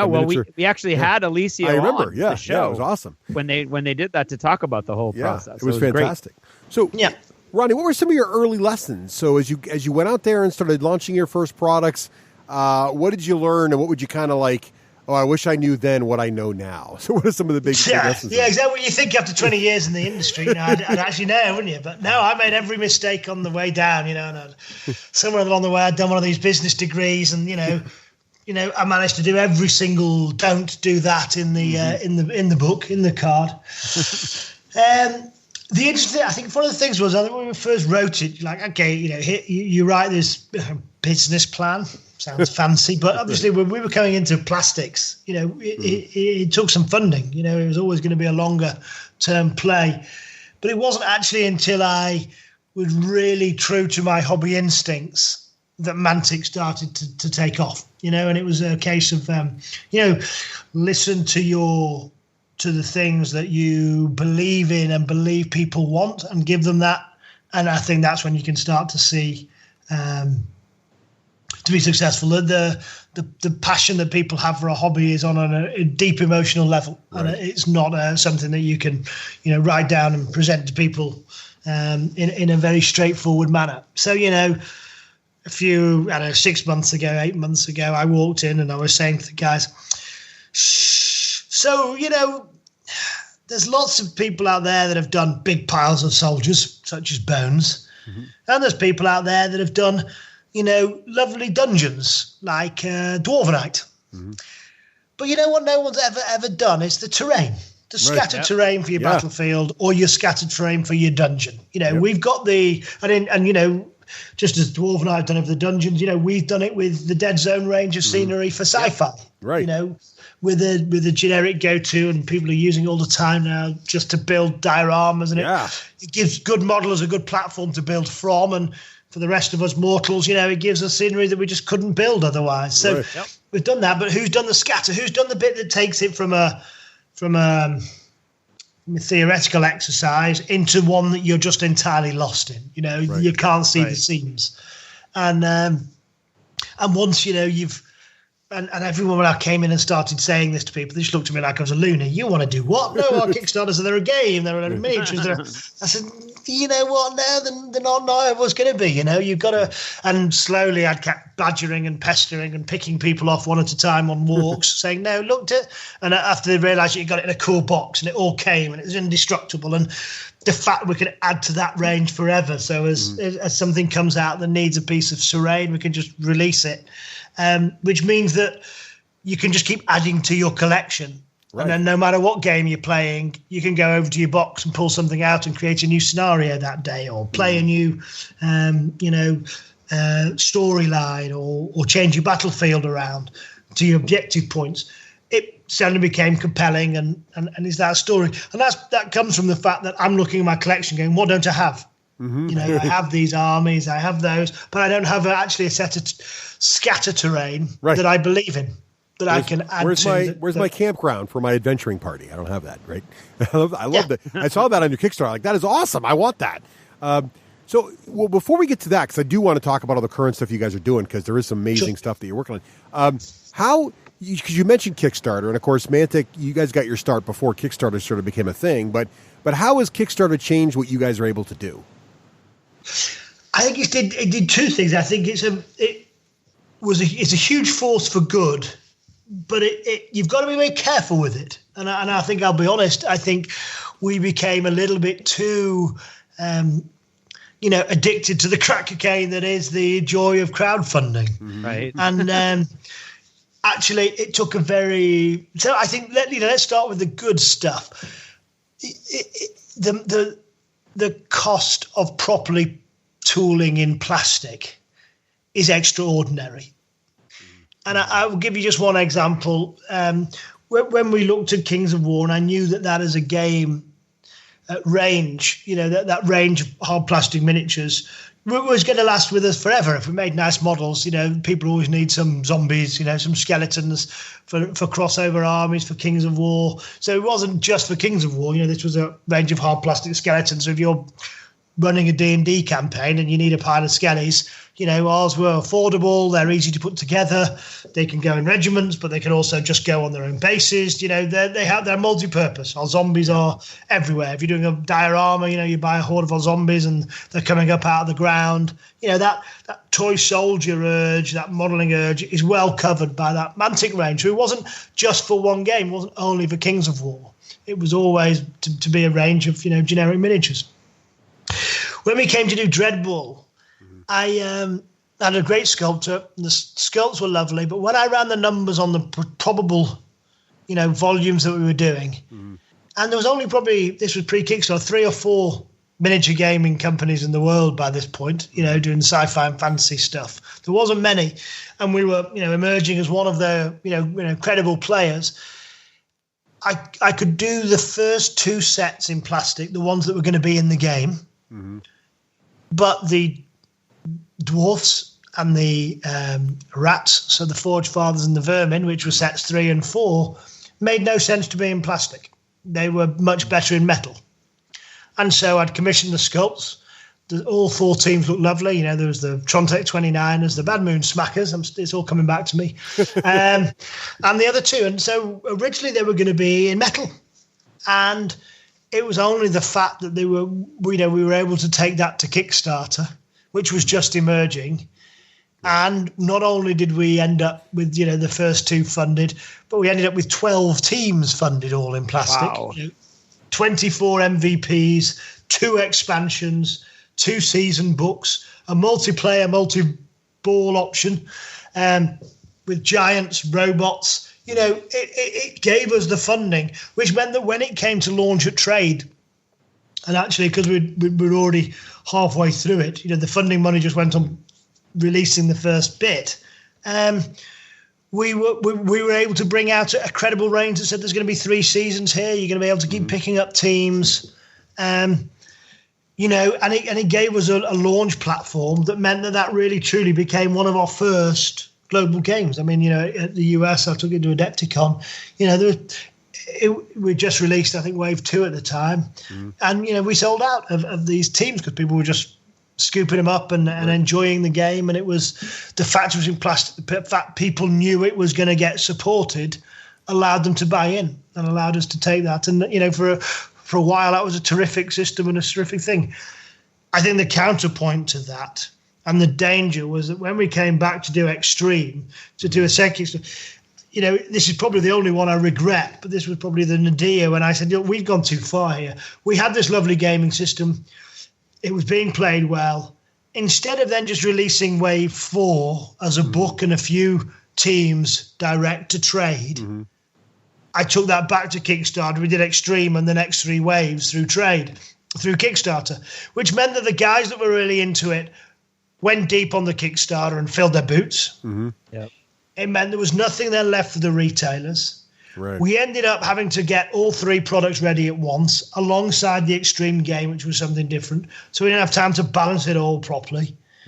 And a system that was global and popular and well balanced ended up coming out without us having the time to do it properly and with nothing left for the guys that we wanted to work with.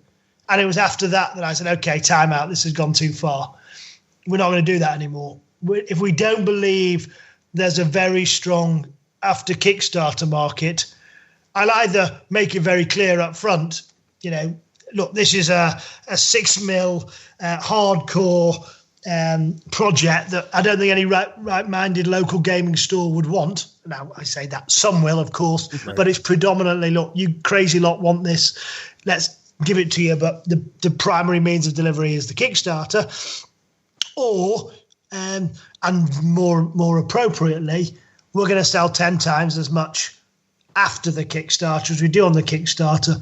And all we're going to do on the Kickstarter is make sure we just get the help we need with the tooling. Start it, right. To use Kickstarter the way it's intended, right? They kickstart. Yes, correct. To kickstart the range. Right. And we'd always been very good at that in the early days. The Kings of War stuff was a terrific. I genuinely surprised. I mean, when we did the first one, we put up $5,000 as a stretch goal. And that was, just less than a month's worth of mail order at the time.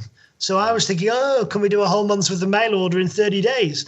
I was genuinely concerned. I hoped it would do better. I'd seen what other things were doing. But if you locked me in a corner, I'd have said, $50,000, $75,000 maybe dollars, maybe.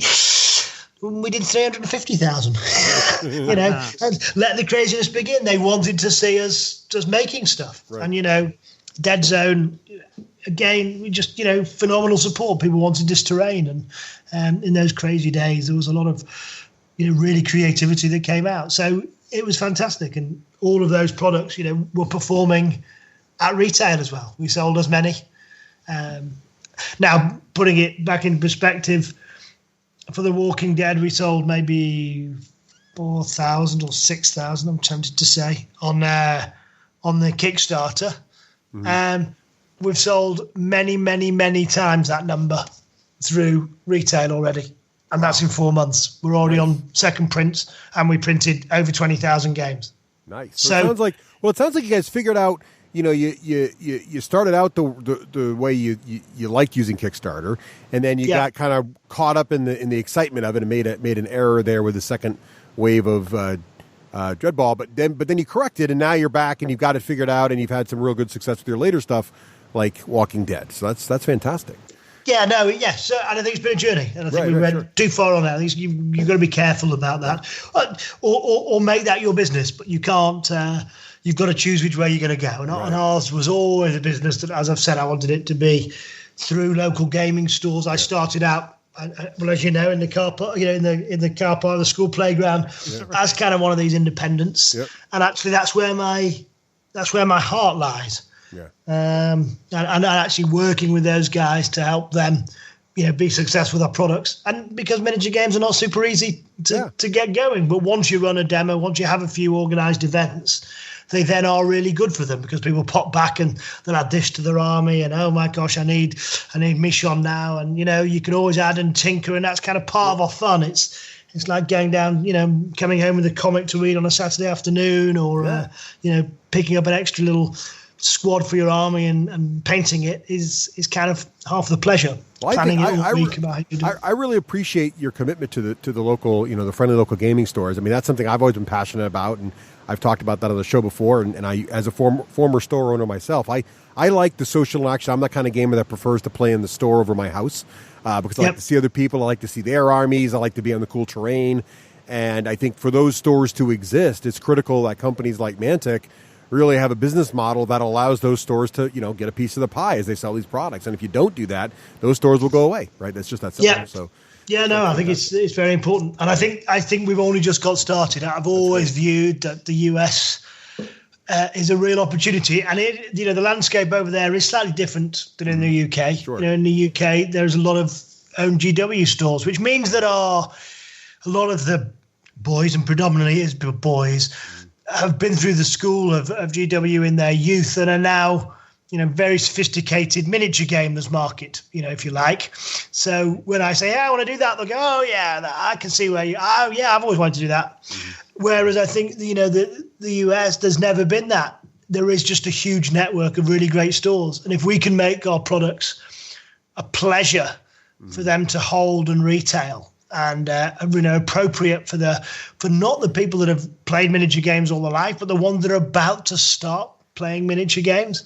And I think things like The Walking Dead, which we might talk about later, are a great way of introducing people to our fantastic hobby of collecting toy soldiers, but through a storyline that they're already aware of. That's awesome. I think touch wood and hopefully, but with the right support, we're only just getting started. That's awesome. There could be some fantastic opportunities for these guys to really grow that as something in their store, like Magic did, from a really crazy thing to something that's now absolutely a staple part of their store. Right.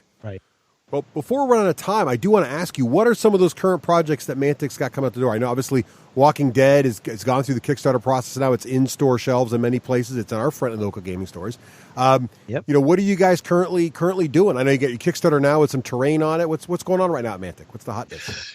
Yeah, the two things are because we're still quite small, and after we've got to be careful we don't spread ourselves too thin, right. Which I think sometimes. So, primarily we've got two universes. We've got the Kings of War universe, Mantica, and anything we do that's kind of fantasy is set in there. So we've got it all the way through from if you're a dad wanting to play with their kids or partner. How about Dungeon Saga? A good old-fashioned dungeon romp where the scenarios are all laid out for you. You just set it up like we've told you. Even the characters develop game to game. Cool. Next stage, we're missing a bit in that fantasy world, which might be a clue. And then you get up to kind of Kings of War, where you've got mass battles with huge millions and millions of troops, your full army collections and what have you. In the sci-fi universe, the Warpath universe, we've got coming up the equivalent of Dungeon Saga. It's called Star Saga. Ooh, that one I can't wait for. And it's going to be very sexy. I think we're just seeing it coming through. But this is assembled minis. It's that classic dungeon crawler, but in space. Nice. I think there's been gang-on-gang action, in space, where, you take a squad of troops through something. But you've never done that kind of role play angle in space through tabletops. There's Descent in the fantasy world. What's that equivalent in the sci-fi world? Where there's an endless world. So Star Saga is kind of catering to that. And the first one is digging into a medical facility to find out that what you thought was being worked on isn't actually the case. And the storyline evolves and emerges as you get deeper and deeper. So it's like digging into Indian Hill and burrowing down. We then have Dead Zone, which is out and is doing very, very well. That's the skirmish level. And that really is 4 or 5 figures, maybe 6, 7, 8 on a 2x2. Play in 30 minutes. Great blast. And considering it was kind of an Easter game and, the second edition didn't have the hype the first edition had, it's just incredibly popular because it's so easy. It's also got that great... I think the terrain is just fantastic. I mean, that's what makes Dead Zones one of those games you just see it on the table and like, oh, I need to play that, right? Awesome ideas. You can play it, and literally it's so playable, and the terrain gives it's properly a 3D game. Yes. It looks like it's 2x2. It's not. It's a 2x2x2. Right. It's a cube. It's awesome. It's a great idea. I love it. And so for 6 or 7 figures, you can paint them up. You could have 20 figures, and you literally change them in, and exactly you can fight and customize your force. Really good fun, and that's doing very well. Which is building up to, kind of our either our, what's going to be massive and huge, or our huge giant folly. But there's the Warpath. It steps up to Firefight, which is a kind of squad-based size, 30, 40 figures, 1 or 2 vehicles. And then you go up to the obviously my loony idea, which is Warpath, which is epic scale battles. 200 figures, but not at 6 mil, not at 10 mil, at 30 mil. Oh, jeez, 30 mil. Right. Nice. Yeah, come on, let's not mess Why up. not? Get the air gun out, get 3 tanks over there, get 5 tanks in the middle, get some flyers on the left-hand side, throw down 300 troops, Right. Play on the base floor. them up on a 5-man sprue, and you'll have started and finished a game in 2 hours. Oh, wow. No way. Yes way. Yeah. Okay. It's Kings of War in space. So that's just launching now. Yep. I think people are attracted to it because of the minis. Forge Fathers, Dwarfs in Space. Yeah. They look incredible. They've got a really strong aesthetic. Asterians, which I just saw Guardians of the Galaxy. I'm going to get my cease and desist letter out to those guys, because they've clearly stolen our idea for the Asterians for their sovereigns, because my whole idea is that you actually sit there and they play it like a computer game, because their lives are too valuable to go wasting on battlefields, so they send robots in. And of course, Vermin, Rats in Space, great fun. So there's this strong aesthetic, but the models are lovely, but it just plays so well that that's coming out. I think people are getting excited about that. So as soon as this terrain's out of the way, we've got a few months talking about that, and then we've got a big summer campaign this year for Kings of War, where people are going to move the timeline on. So it's going to be an opportunity to dig your armies out, and if you've never played it but meant to, it's a good chance to give it a go. And we're having running a 6-week campaign through August and into September, where the timeline will genuinely move on. Either if the Abyss and the Forces of Evil do well, then the Abyss is going to expand out right up to the edge of Basileia. And if the Goodies do well, they're going to flood the plains in front of the Abyss. And that's going to become kind of a Forces of Nature area with the new Fishman army, obviously. The Naiads are starting to take. So, the map will change, which is quite sexy and quite fun. That's Very awesome. nice. That's awesome. No moss growing over there on Mantic, that's for sure. Definitely. Oh, no, the Rolling Stone. Exactly, Always. definitely. And of course, you've got your big Kickstarter now, all about terrain and and that scatter terrain you talked about.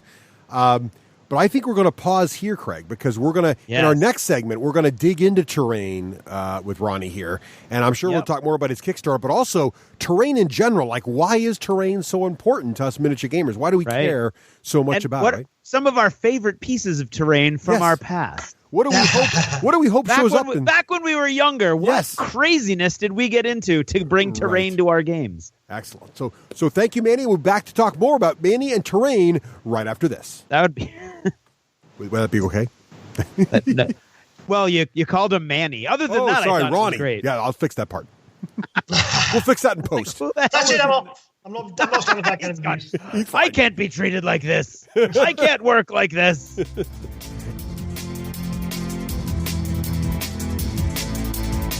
This is Total Fangirl. Regular Jane most days, Total Fangirl when the moment strikes. Han shot first. Starbuck is a guy. And Lestat, now there's a vampire.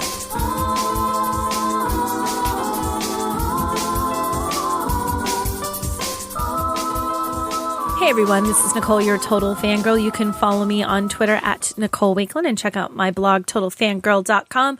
Our shout out is to all of our wonderful supporters over at Patreon. Head to patreon.com/the D6 Generation and you too can support the show.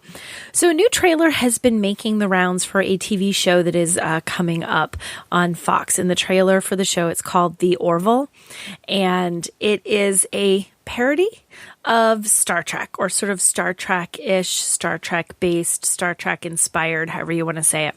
And it's Seth MacFarlane is the one that is in charge of the whole thing, and he's the lead dude in the show. And it spoofs Star Trek, and the trailer that's out looks kind of cute. It looks kind of fun. There's some cute lines in it, and it looks very funny. The thing was, when I first saw the trailer, I thought it was a movie trailer. It just kind of popped up in my Facebook feed, and I had never heard of it. And I looked, I'm like, oh, this looks like kind of a fun movie. And it made me think of Galaxy Quest, which I now realize came out a million years ago in 1999. But that was a fun spoof of just sort of sci-fi and specifically Star Trek. This one looks more Star Trek spoof-ish because of the uniforms. When you see it, you can Google it. You can find it on my blog, because I wrote about this on my blog, so you can see it on Total Fangirl if you haven't seen the trailer just yet. But I thought it was a movie because it didn't seem like the kind of premise that could sustain an entire series. But nope, sure enough, this is a series that will be showing on Fox. And it's a 1 hour series. It's not even a half-hour episode type thing like your typical comedy. It's a 1 hour show, according to the press release that came out. And as much as I liked the trailer and thought it was cute, I can't imagine it being able to sustain a whole 1 hour show every single week. It feels like the kind of thing that would be better served to be a movie. And the more I thought about it, the more I thought, oh gosh, yeah, this would make a really good movie. I could so get behind this movie. But as a series, I want it to work, but I'm not sure that it can. I mentioned this on my blog, and in fact, someone even pointed out, said, well, there was Red Dwarf. That was sort of a spoof of all those sci-fi type shows, and that lasted for umpteen seasons, I think, before it was canceled. So there are shows that, successfully walk that line of being tongue-in-cheek and making fun of the whole sci-fi genre in a way that people enjoy. But this one, it felt like it doesn't feel like it can pull it off. I feel like it could pull it off for, a mini series, like a limited run series that was 3 or 4 episodes, or for a movie that was, 120 minutes long or what have you. But it doesn't feel like it could pull off an entire series, although I want it to. I liked it. Don't get me wrong. I really, really liked it, and it seemed fun. There were a couple of laugh out loud moments in the trailer, one of them about bananas, and we no longer need to fear bananas because they found a way to control the fruit. It's funny. It really is funny, but I am not sure about it. So I'm curious what you guys think, being that you're, for the most part, a bunch of nerds. And if you've seen it, let me know what you think. You can leave comments on my blog, totalfangirl.com, and read more about what I thought.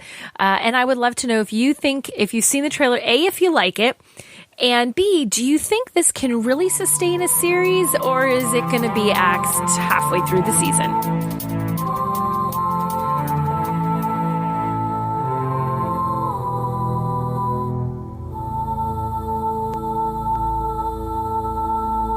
Hey, welcome back. And now we thought, since all three of us are diehard miniature war gamers, been playing since, before we care to remember or comment. Manny and Mantic do a lot of cool terrain work, and his name's not Manny. Ronnie, God, what is my problem? Ronnie, I'm from sorry. Mantic, he's just pushing it together. I'm just super efficient. It's a portmanteau. It's something. It is embarrassing. I apologize, Ronnie. So Ronnie and Mantic, but you've managed to do it at every segment now, I have. So at least you're consistent. I think it's not consistent. So they're pushing out some great new terrain, and Craig and I were talking, and then Ronnie was talking with us about how terrain.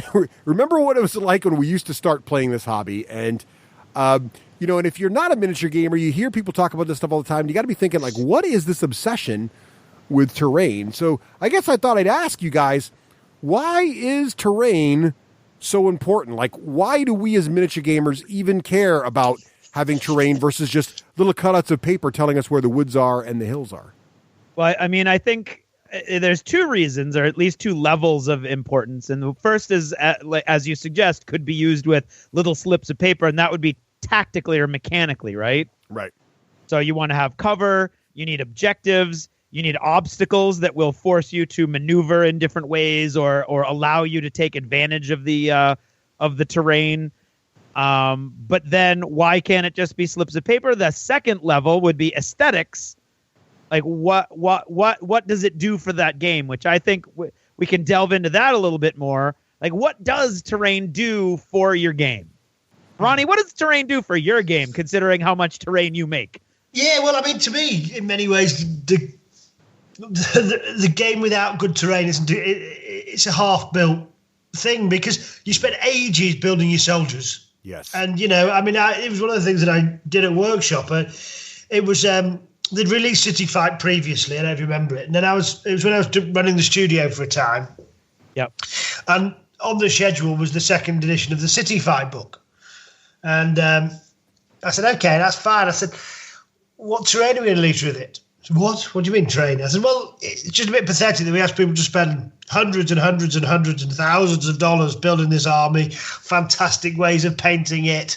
And then we say, now go and get a deodorant bottle, go and eat some Pringles, smash these things up, use hobby skills that you've never got, you're never going to get, and then put a green cloth down and play on that. Kind of pathetic, don't you think? Kind of a bit nonsensical. So if you come from the aesthetic side, which I do, the irony of a company that makes really great games, actually I just think if they're pretty, that's the important thing. It seems like one-handed clapping when you spend a fortune on your army and you don't bother with the battlefield. So for me, it's the suspension of disbelief that your game is recreating cinematic moments, and you can't see the seam. When you get down to a big mass battle game like Kings of War, and you put your eye line behind your army, and if you can see across the battlefield, so you see the guys over the shoulders, and you see a nice battlefield laid out, and then you see their army in the distance. For just a second, you think I'm there, and it's exciting. And so I think that's, for me, part of that visual aesthetic is really important. I think it's great, great. And then the fact it has gameplay influence as well doubles that. Absolutely. I would agree. Listeners know that I'm obsessed with terrain. I do terrain all the time. I've got terrain that I've never used and probably never will use, and I'm just happy to have it. And I did a little editorial a few episodes back about my terrain addiction and got a lot of really nice responses. And one of them was from a listener named Neil, who actually came up with something that I think is really cool, that terrain is almost the stage or the set for our stories, right? Yeah, exactly. And that really kind of opened it up for me and made it a little more okay for me to spend the kind of money that I spend on terrain and time and effort, because it really does. And as you say, it sucks you right down into the game. If you're looking at Pringles cans, and who hasn't had an awesome board with some Pringle cans incorporated into it? I know I did, but yeah, the more detailed you can get, the cooler you can get it to look. Then all that time and effort that you used on your models and your armies is just enhanced by what you've done. So it's almost like you look at it from a technical point of view, or a mechanical point of view. You're looking at pieces of a puzzle, like how am I going to move my units, or how am I going to take advantage of the terrain? How is the terrain going to affect my different abilities? But on top of that, you've got this awesome the set of the whole thing. And as you say, you go down to eye level, and you really can it.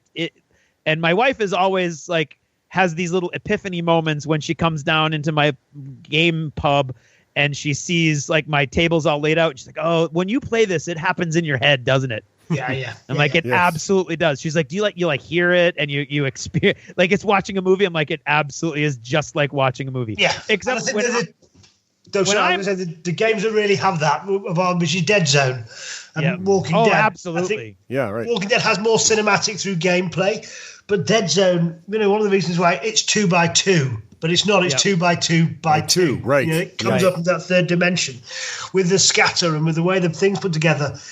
You can just see them running around the corner throwing grenades, a sniper sitting up on the top. And because it's so compact, you can do it. You can actually, for the first time, create the whole stage in every dimension.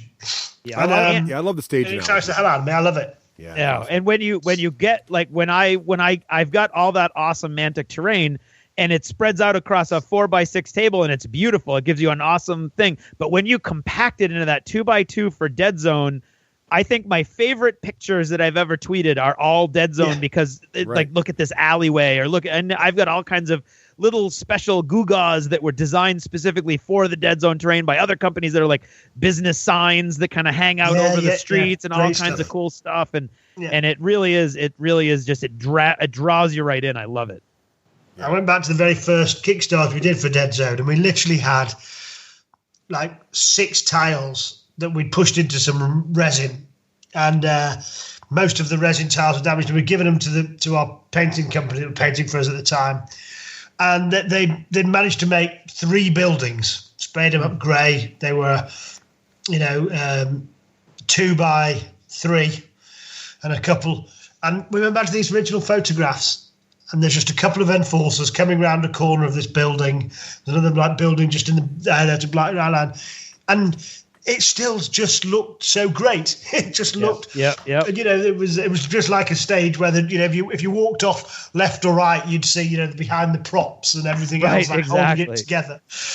But in that moment, there's these guys, and the story's telling itself. Here's some rebs coming around the corner. You can just see them at the end of the street, and the enforcers are going to start shooting them up. And when a game interacts with the terrain, I think you start getting very exciting and dynamic and unusual gameplay experience. And I think, absolutely. Sometimes that's things to go around, Kings of War or those more traditional rank and flank type games. It's blocking. It's about blocking. It's about manoeuvring, and it was in the day. If you've been to Waterloo, there's farms on either side of the battle lines because they were the right and flanks, and you didn't want to get outflanked, so that's what you could defend, and you want to let them round, and that's kind of what it does in that. And then one of the things we did with Warpath very consciously was we made it about taking terrain. So you actually move your squad into the building, and then your guys are up against the window, so at the perimeter of the building, and they occupy a 6-inch square area. So you now don't shoot at them, you shoot at the building because they're in the building, and they take damage through. And then that's when assault troops, flamethrowers, machine guns come into the fore, because they can clean out troops that are in buildings, so they have a bonus. Because a flamethrower in a open environment in a sci-fi world, a flamethrower in an enclosed space, pretty dangerous. Well, that's what I think's been awesome about to watch the evolution of terrain, is that this idea that it used to be terrain was such a limited resource; it was hard to make and hard to build. So heavy. Chipboard so carry around. Right. So most game rules didn't take much into account, except that you either can't go through that or that's a forest, right? But what's happened over time is terrain has got cooler and cooler, to the point where I think game designers like you, Ronnie, look at it and go, ooh, now we have a proper building that I can put guys inside. Let's make some cool mechanics around, being able to go up, with like Dead Zone, or being able to go inside, or windows or doors or stairs, or ruins versus, and so it's kind of evolved to where it's come full circle, where we built cool terrain to make a nice set for our miniature game, and now our cool terrain is like inspiring new miniature game mechanics, which is really well. Nice. It was one of those things where you say, well, designing Warpath was about with battles, vehicles, flying, but actually we have the terrain. We know exactly what size it is. Right.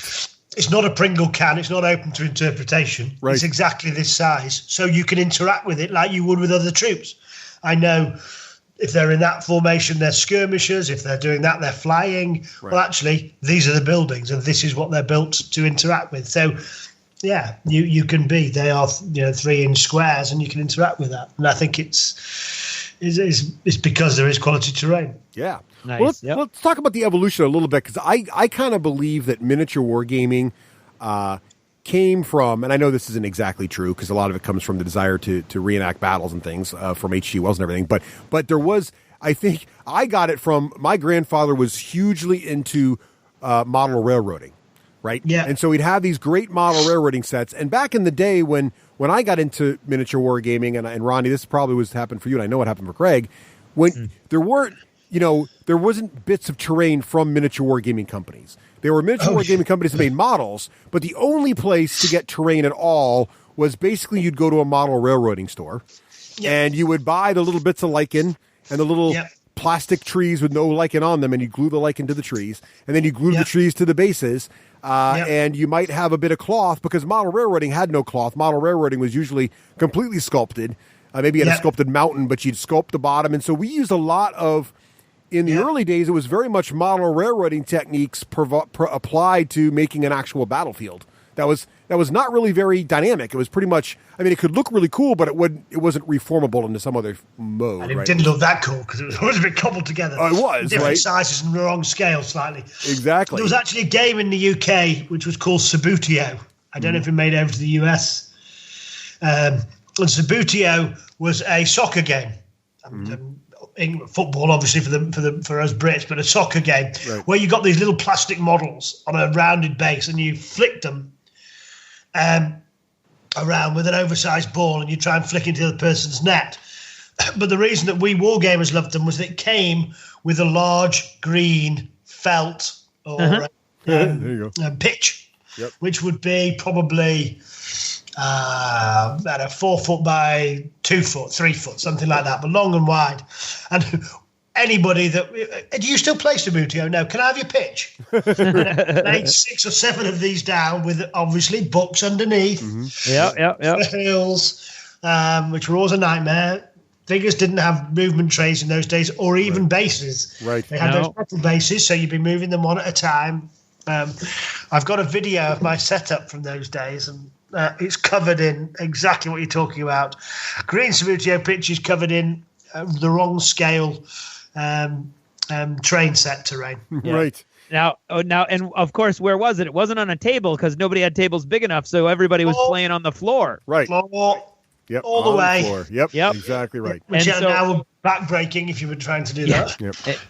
Exactly. If you were very And lucky, I didn't like the different scales, so I didn't use the different scales. So what you had to fall back on if you weren't using all the different stuff from model railroading was, of course, the styrofoam inserts from electronics purchases you might have made. Yes, sprayed. And you learn early on that you spray it, and of course it melts. And Which we all looks go kind of cool, but not exactly. cool. We all go through the phase where we try to convince ourselves that was on purpose because it looked cool. Yeah, it looks like the alien. That's definitely an alien thing. Yeah, exactly. But then as soon as you found out how to spray it so it wouldn't melt, you did that. So clearly giving the lie to the fact that you thought it was cool that it melted. and upside down drink trays from McDonald's was another big one. You flip those cardboard things upside down. Yep. And now it's an alien so turret it was, situation. It was very much an arts and crafts. It is. Well, that was the stuff. endeavor. I once did the GW sets came with a plastic, with a styrofoam tray, and actually I cut it up, corner of a building, did that thing with the matchsticks to make the floor and then a roof, and then cut the card tiles out and glued individual tiles over. And I made a small, and it was probably 2 or 3 by 2 by inches by 3 inches, and put it on a base. And I painted it all up. It looked great. I was really pleased. I thought, that's fantastic. I'll do a whole village now. Yeah, I'll finish that one of these days. I'm definitely going to finish it. So that would be one of your buildings you have. Then you remember the card buildings that came out? Yes. Oh, yes. It's a range of cards. And you got the what was it? The first one, Battle at Orcs Drift. Yeah, Orcs Drift, yep. Oh, yeah, that's right. They came, and it was like a whole campaign box. Yes, there are a few in there, and then later on they just released 10 Townscape or something. It was a whole book of card buildings. Yeah. Quite nicely drawn, very nicely drawn, but they ended up being a bugger to stick together in the end. They were obviously huge compared to all of your model railway stuff. Right. Yeah. So that was, well, then let's talk about the evolution a little bit. So you mentioned the evolution to card buildings. We did start to see in, like, I'd say the mid to late 90s, right, this start to evolve from us having to hack together terrain to sort of figuring out some basic techniques with sanding and Elmer's glue to all of a sudden commercially available things were getting a little better, right? Like Games Workshop started producing terrain. You started getting their tree sets. Well, first you had the Necromunda set, Yes, which was exactly. a combination of the cardboard and the plastic. Yep. And they had, Plastic bulkhead. Yep. Yeah. And other companies. And actually, I remember it was actually when I came over to GW in the US, and they had a guy, Owen Bramham, who was with the workshop for years. Am I still with there? He was just a really talented terrain maker. Yeah. And he had just got 3 foot by 2 foot, so he put 2 of them together, or 4 of them together to make a 6 foot, whatever it was. And he was just doing the sanding, the building, and just building these fantastic looking gaming tables that would be used on the big open days, the big games days. Yep. And it was the first time I kind of seen it on a mass production scale, where he was just cha-junk, cutting it out and building cool things to go on it. So it was a real visual spectacle, and it was mind blowing when you first started seeing that. It made life a lot easier too. There was a very creative period in the 90s. Yes, it when was. all the stores started taking their gaming table down to Games Day. And some of the things that I saw towards the end of the 90s was just astounding. Some wonderful pieces. They all got in trouble because they hadn't actually been doing any demo games. They'd just been building their terrain pieces. Building awesome terrain. But they were cool, and that was the thing. I think we all figured out how to build really good terrain out of things at hand. And then about that time in the late 90s, that was when we started getting support from companies, right? So after Necromunda, you started getting the tree sets, and there were some pretty good building sets. And it was a time when, print and play just started to happen too, but you started having the Jigsaw stuff, right, Craig, that started coming out. The early MDF stuff. Yes, exactly. Yeah. So it wasn't, at that time, if you looked at it today, it would still look pretty dated, but at that time we were like, oh, something to work with, right? Yeah. And you would spend hours dressing it up on your own. So it was basically just a framework for your arts and crafts project at that point. But today, it's a starting point. It takes some of the work away. And I think we're not proud of some of the Mantic stuff. A lot of the really talented makers take that, and it just saves them a load of hours building stuff out of plasticard. Okay, I've got the framework of my ship now. Now I'm going to start putting layers on it and detailing it up and taking it on to another level. It's astounding. I think that happened back in the day, didn't it? It was a good starting point, a good structure. Exactly. Which actually is the bit that's almost impossible for us. Certainly, it was impossible for me to get to. Right. And I think from that era, I think my favorite purchase that I still use was that GW grass mat, Russ. The GW grass mat was awesome. And nobody has been able. Now, Ronnie, why can't anybody duplicate that?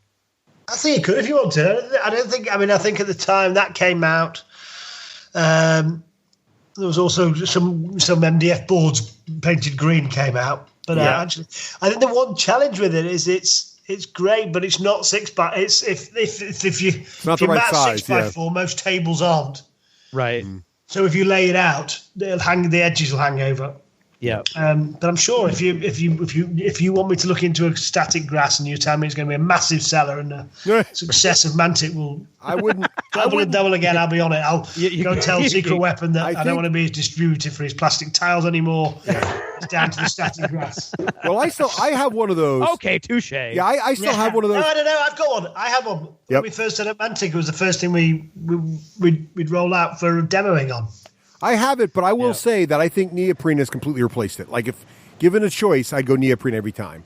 And I think it's the neoprene is sort of like one of the biggest, I would say, revolutions in miniature gaming tables, because it allows stores and people to instantly change the appearance of their table. Like, so when you wanted to have a really amazing looking tabletop, you generally, the problem with the GW mat was that it would eventually wrinkle over time, it would scrape away over time. So you'd go with something like the sand and Elmer's glue approach, and you'd paint it, and it would be virtually indestructible, but it'd be one form factor, right? So with the neoprene mats now, you get something that looks beautiful, is virtually indestructible. You can spill soda on it, it wipes right off, and they can be printed with any pattern people can imagine.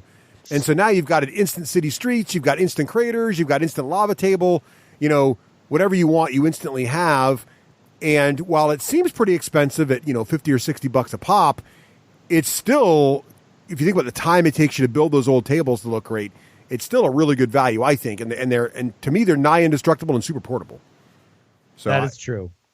I kind of think they've taken it to I think that's sort of the pinnacle of sort of the base of your table, if you will. I think for convenience, and aesthetic, rolled into one that can quickly get you to a good place. Yeah, I think they cover that. But now you've got, now what you've got is I would describe as a smorgasbord, right, of stuff, because you've got amazing looking pre-painted stuff from people like Gale Force 9, right, that you can just go out of the box. You get amazing trees, you get amazing, ponds, rivers, hills already. Right out of the box. They're colored, they're painted, they're good to go. If you're lucky enough to buy it. Yes, because it's they hard to do a find. weird thing with where like they make a certain amount and then they're not going to make that particular piece anymore. They roll through it. Yeah, that's true. But it's weird. So there's that stuff. Then you got Dwarven Forge doing all kinds of crazy stuff. You got so you have these great choices. But then also I think the stuff that's really starting to get crazy is the 3D printing. So now it's at a stage where, we were talking about the evolution and the print to play where you'd print it out on cardstock on your printer and you'd assemble it.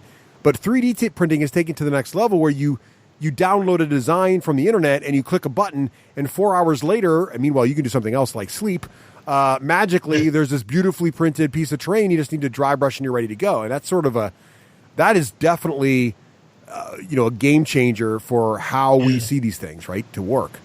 Yeah, and I think you can be a little bit more forgiving with your terrain in terms of super detail. Yes, which you can't with minis. Right. And I think the challenge would be with minis. I think the printers are still a few years away from being good enough to download and print your mini.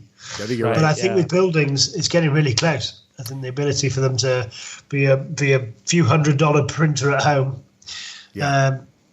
You download the file and you print it. I think you're going to have a very satisfactory result because then you can paint it up, spray it up, put a little bit of detail on yourself, put some ivy on it, put some flock on it.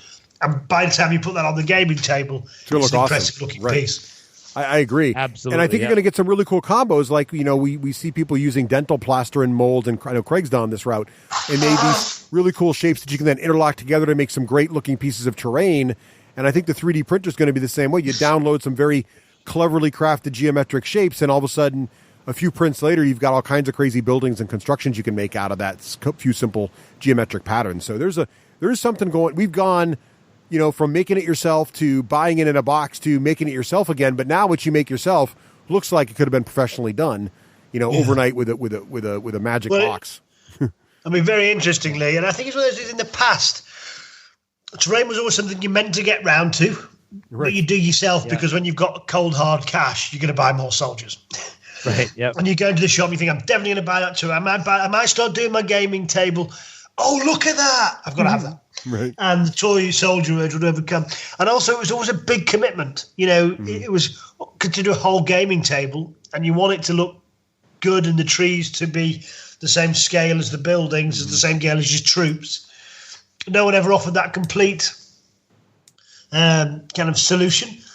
But interestingly, I think now people are getting to the stage where I've kind of got a lot of soldiers, and I'm playing this game and this game, but I do want the terrain. And just to bring it back, but that Walking Dead scenery set that we have, 4 cars, the barricades, has been crazy successful. Yeah, well, it works in any game. Every booster in there, and you think that is not just going to Walking Dead players. Yeah, and I think that people are getting to the stage where they want their gaming table to look good, and as soon as they see something that's good, that's relevant to them, I can use that. Bang. Well, I think you're right, Ronnie, and I think one of the things that's driving it is I think a lot of folks now play multiple different. Back in the day there was only one miniature game, right? So or two, and so you were playing one of those two games. Now there's many. Right? But so you don't know, and you may not know whether you're going to be playing, City Skirmish Game A or Sci-Fi Skirmish Game B tomorrow. But what you do know is you're going to be in a modern or sci-fi world, and you could use a few wrecked cars, right? Yeah. And so now almost investing in terrain is almost a safer bet because I might not know which army I'm going to play, but I know I'm going to need a table with dead cars on it. Yeah. So I think that's a good call, right? Yeah, and that's where I am right now with especially things like my Kickstarter purchases. I'm like, oh, when the game comes in, am I going to be playing something else? Am I going to be am I going to be in the mood? But terrain, I'm always in the mood for. Right. Which gives me a perfect opportunity. When does this show go out? When is it going to be live? It'll be live next week. We're gonna miss it. We're gonna miss Terrain Crate by a couple days, unfortunately. Oh, boo. There you go. Yeah. But anyway, they'll be able to pick it up at retail in early 2018 because it's coming back to that love we've got of that 3D aesthetic, and we're doing the battlefield stuff, but the scale will fit. We're going to do dungeons because I think, as you put down, Dwarven, I've done a great range of the actual dungeon, and there's other people that have done the miniatures. Bones have done piles and piles of D&D minis. Yeah. But actually, who's done the terrain, and also in a knowledge that you can keep going back and adding to it. You know the scale's going to work, the range is going to keep expanding, and so we've just kind of got into that space. And it's hugely successful. I'm just looking at it now. But so those of you that missed it, get on for a late pledge if you fancy. Or find a friend. The terrain is here. You can find a friend who already did it and join them on the pledge manager too. I mean, there are ways. If you want to get in, there's ways. There's doors open if you just go looking for them. So. And it's I mean, even with I think there's 4 or 5 days left, and it's already a really amazing deal. And people who follow me on Twitter realize, yes, I'm already very close to missing out on that particular prediction that I made in the New Year episode because, I fell victim to this particular Kickstarter, and we're only what 4 months into the you're not year, looking good. so you're not looking good for your Well, were you having a year off, were you? I was gonna do my best, but I think getting into May is very commendable. Yeah, that's pretty good. We'll give you props very for much. I think it's amazing, and I think I think it's you mentioned something there too, Ronnie, that I think is very important, which is a lot of us play RPGs as well, and now that it used to be we'd play on drawn maps, but we'd have some models for our characters. But now that many of us have all this crazy terrain, we bring it to the RPG, and now it's like, well, I'd really like to have a camp set. And I know you guys have a terrain crate for that. I'd really like to have the little, when we get attacked, where's the fire? Where's the tent? Well, exactly. And I think as much sometimes it makes the explanation so much easier. I mean, that's why we put it in this plastic. There's some great resin terrain out there, but transporting a load of resin terrain week in, week out, it gets damaged, it gets chipped, it's heavy. Whereas this stuff, if you just want it for, here's our figures, what order they're in, you go into the room, table, a couple of bookcases, and a great big portal. But by putting them simply down, even in front of you, you can see the order that they are. And you can, there's visual clues that you can take out. And I think that just helps the explanation, so much for the RPG crowd. I think it's awesome. Oh, yeah, absolutely. So very cool stuff. Great stuff. So, Ronnie, thank you for taking some time out of your busy schedule to join us here on the show. We really appreciate it. If folks are interested in finding out more about you or Mantic Games or anything, your Kickstarters or anything else you guys are up to, where should they go on the internet to find out more about Ronnie and Mantic? Yeah, I mean, obviously, manticgames.com, www.manticgames.com gives you the front of the site, free rules and getting started guides. There's a blog up there, so if you want to find out a little bit more about who we are and what we're thinking, the blog's there. And then Facebook, we're very active on Facebook. We've got a lot of people there. And once you've gone onto the main page, that's just search Mantic in Facebook and you'll find us. And there's lots of spin-off sites. So depending on they all seem to have fanatics in it. So Mantic fanatics and Walking Dead fanatics and so on. So there seems to be a lot of fanatics, but there's lots that going on there. And I think, from there you can start finding out events and where we are and what's going on. So please come over and visit us and say hi. Excellent.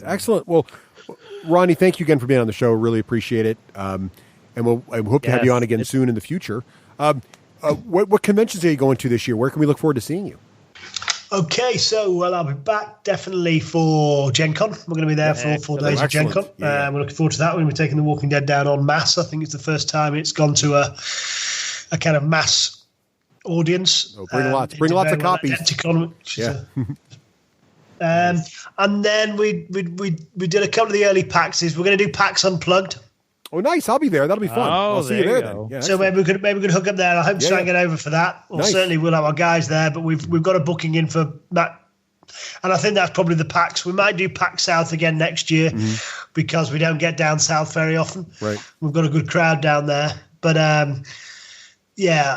some of the other PAXs are a bit too computer gamesy for us, but and they're very close often to other shows. So, but the PAX Unplugged can be really exciting. We're up at that, and then we've got Essen in the UK. No, not UK. We've got Essen in Germany in October, and Games Expo in the UK, which is probably the most like Gen Con in the UK, but it's still 1/10 of the number of attendees. So. Well, excellent. Well, we'll both see you at Gen Con then, and I look forward to seeing you in Philadelphia there for PAX Unplugged. That'll be fantastic. Great stuff. Well, we'll hook up and we'll catch up. Good times. And we'll be having Mantic Night on the Saturday night. We usually have it at Gen Con, so come dig us out and come and have a beer with us. Ooh, I'm going to plan for that. Good. Then. Excellent. Sounds good. All right, Ronnie, well, take care, man. And Great. talk to you soon. Yeah, thank you. Thank you for an enjoyable trip down memory lane with our journey into Subbuteo pitches. Indeed.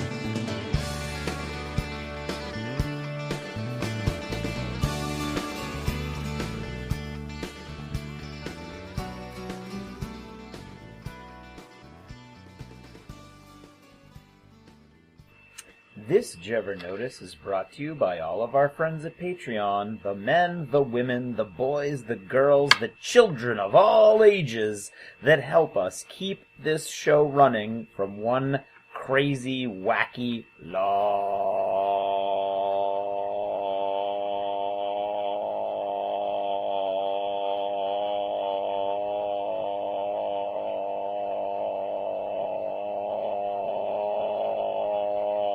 episode to the next.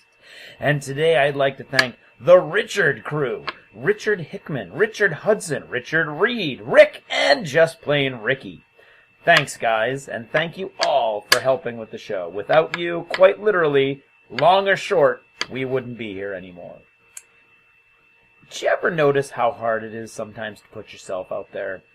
You are doing something, you're creating something, and then it's really, really, really hard to kind of promote it because you feel like you're giving forth an impression like that you're full of yourself, or that you're Mr. Man, or you think you're too cool, or whatever. This has come up several times over the last couple of weeks as I've talked to former and future third chairs and so other people who like creative people, and this feeling that we all have, or not all, because I know there are some that don't, but this feeling that many of us have, that you can't really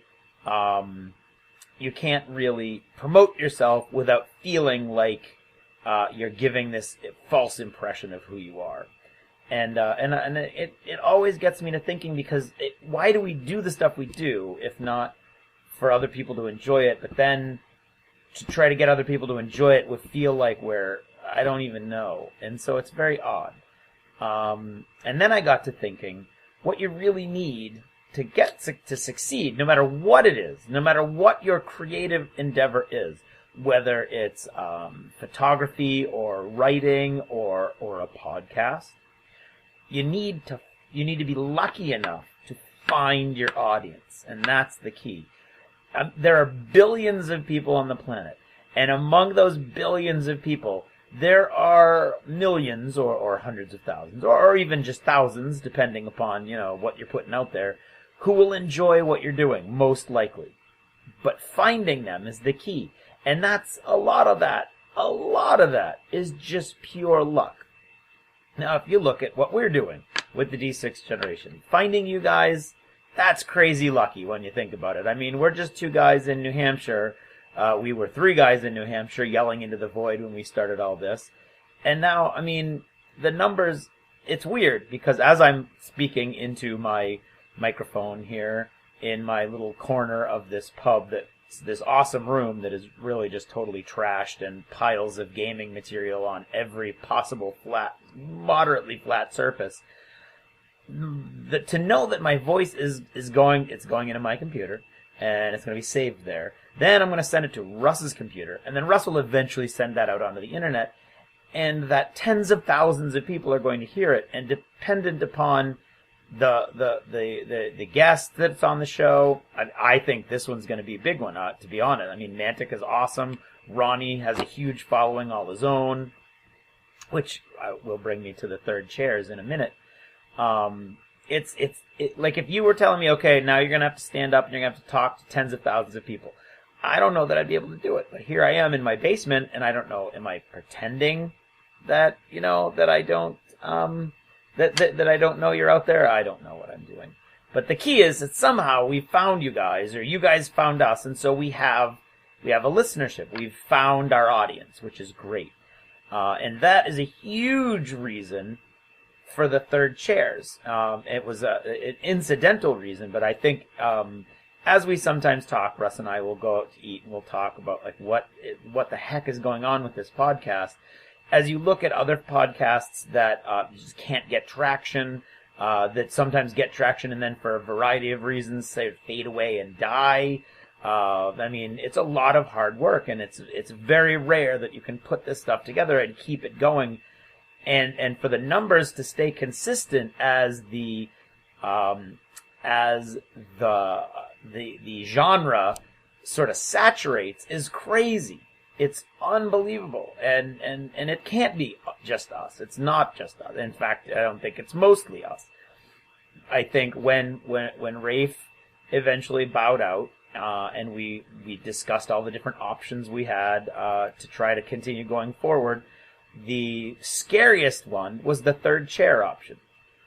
I mean, it would have been the easiest to try to find a local friend who could commit to the time, but we tried and nobody wanted to. But you'd think that would be easier because then you're talking with friends and it's just kind of hanging out. And instead, we sort of committed to ourselves that we were going to try to put together this program where we would bring experts from the field, professionals from the industry, creative people from all over the world and bring them on the show. And the reason was to give it a better show. That was the reason. We didn't even discuss listenership. We had a really solid listenership back then that was going up steadily. And we've never really targeted, like, what do we need to do to get more readership, listenership, whatever. And so really what we were trying to do is how do we make this the best show we can? On the assumption that if we make a good show, we'll get people will listen, but not specifically for that goal. But what has happened is that now looking through this prism of audience, when we bring somebody onto the show, they bring their own audience. Now, what that means is when you look at our numbers, they're not consistent. There's a really nice, very comfortable, padded level there, of a few tens of thousands of people, like little more than 20,000 people, like 25,000 maybe, of people that are regular listeners. But then dependent upon who the guest is, who the third chair is, what we're talking about, that has spiked over the last year and a half or so to sometimes close to 3 times that number, which is crazy. And every time it spikes that high, it never goes down quite that far again, So what happens is we'll bring someone on who has their own audience, like Ronnie is an excellent example. And people will follow them to our podcast, see what they're saying, just because they enjoy, experiencing them on whatever level they can. And then some of them, foolish mortals though they be, find something redeeming in the podcast and they stick to it. So that's the key. The key is finding these audiences, and I don't know. That's how we did it, and I don't know how to replicate it. And here's the thing. I write books. I enjoy writing books. I think I'm okay at writing books. I've been hired by different people to write different things. I've had many people tell me that they enjoyed the books that I write. Very excited to have Ray Greenlee, a longtime listener of the show, who through the show got interested in narrating audiobooks, and he's actually in the process of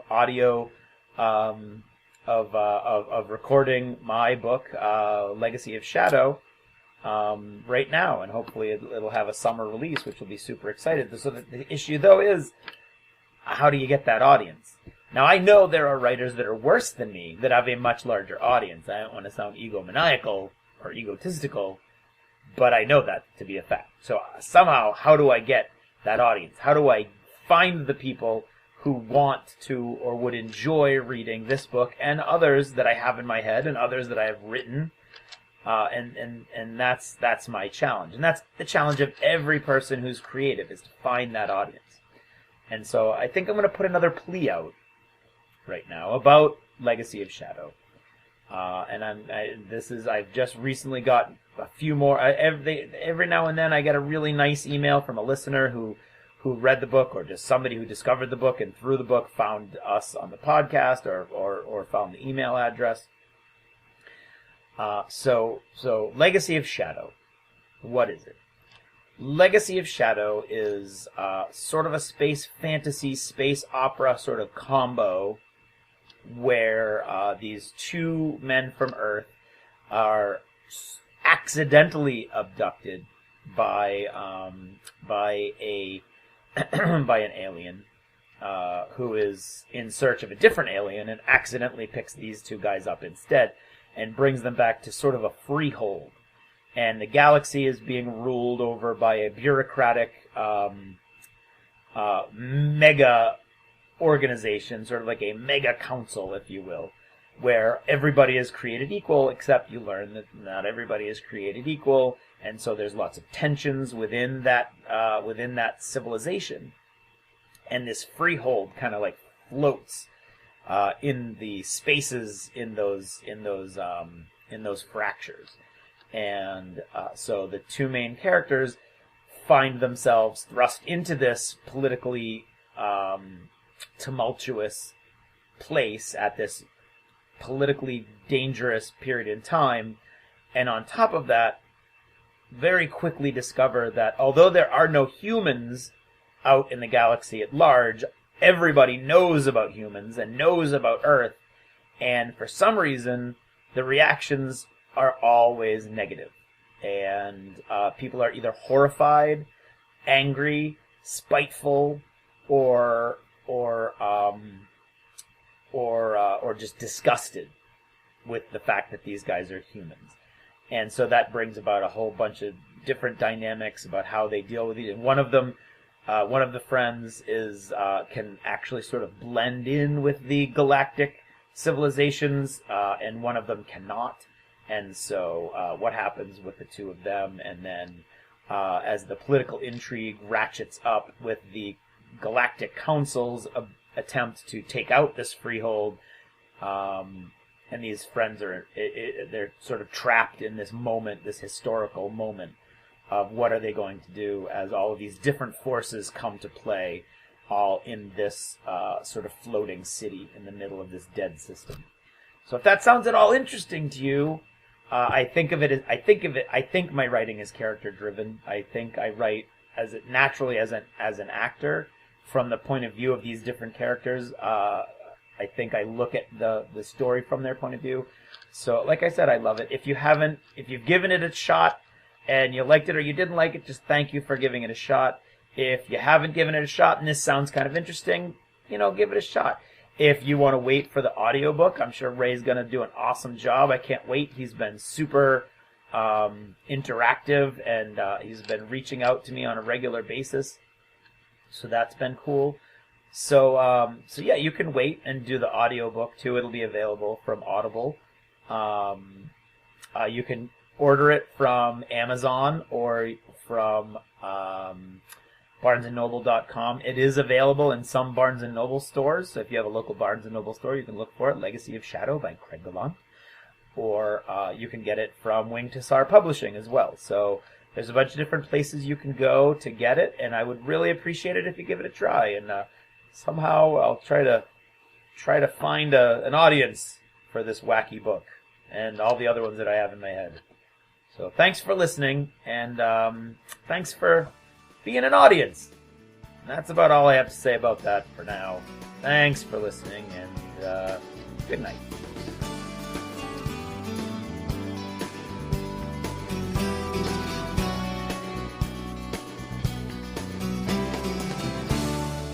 Achievement unlocked! You've made it to the end of another D6 Generation episode, the podcast whose humor has universally been acclaimed as not too horrible. Please let us know what you thought of the show by either emailing us at info@the d6generation.com or by posting in our official D6G episode thread at the top of the DACA discussions forum on DACA.com. If for some inexplicable reason you actually enjoyed this show, you can help others find out about it by leaving positive reviews on iTunes. See you in 2 weeks. Thanks for listening, and happy gaming. The theme from Total Fangirl comes from the soundtrack of The Last Night on Earth, the zombie game, courtesy of Flying Frog Productions, and is a composition of Mary Beth Magalanes. Is American television if Gordon Ramsay is English, or does that? Well, I don't know. I mean, it's complicated. Let's not dwell on that. Okay, fair enough. Is The Walking Dead an American game? Is made by an English company, but I feel American IP? I mean, questions. Pish posh. It's a very complicated world we live in. It is complicated. It is. All right, that's fair. Who are we to judge? Who can say? As long as it's not French, we're up for it. Exactly. My thoughts exactly, sir. My thoughts exactly. All right, excellent. As long as the bloody French aren't involved, it's fine. It's all good.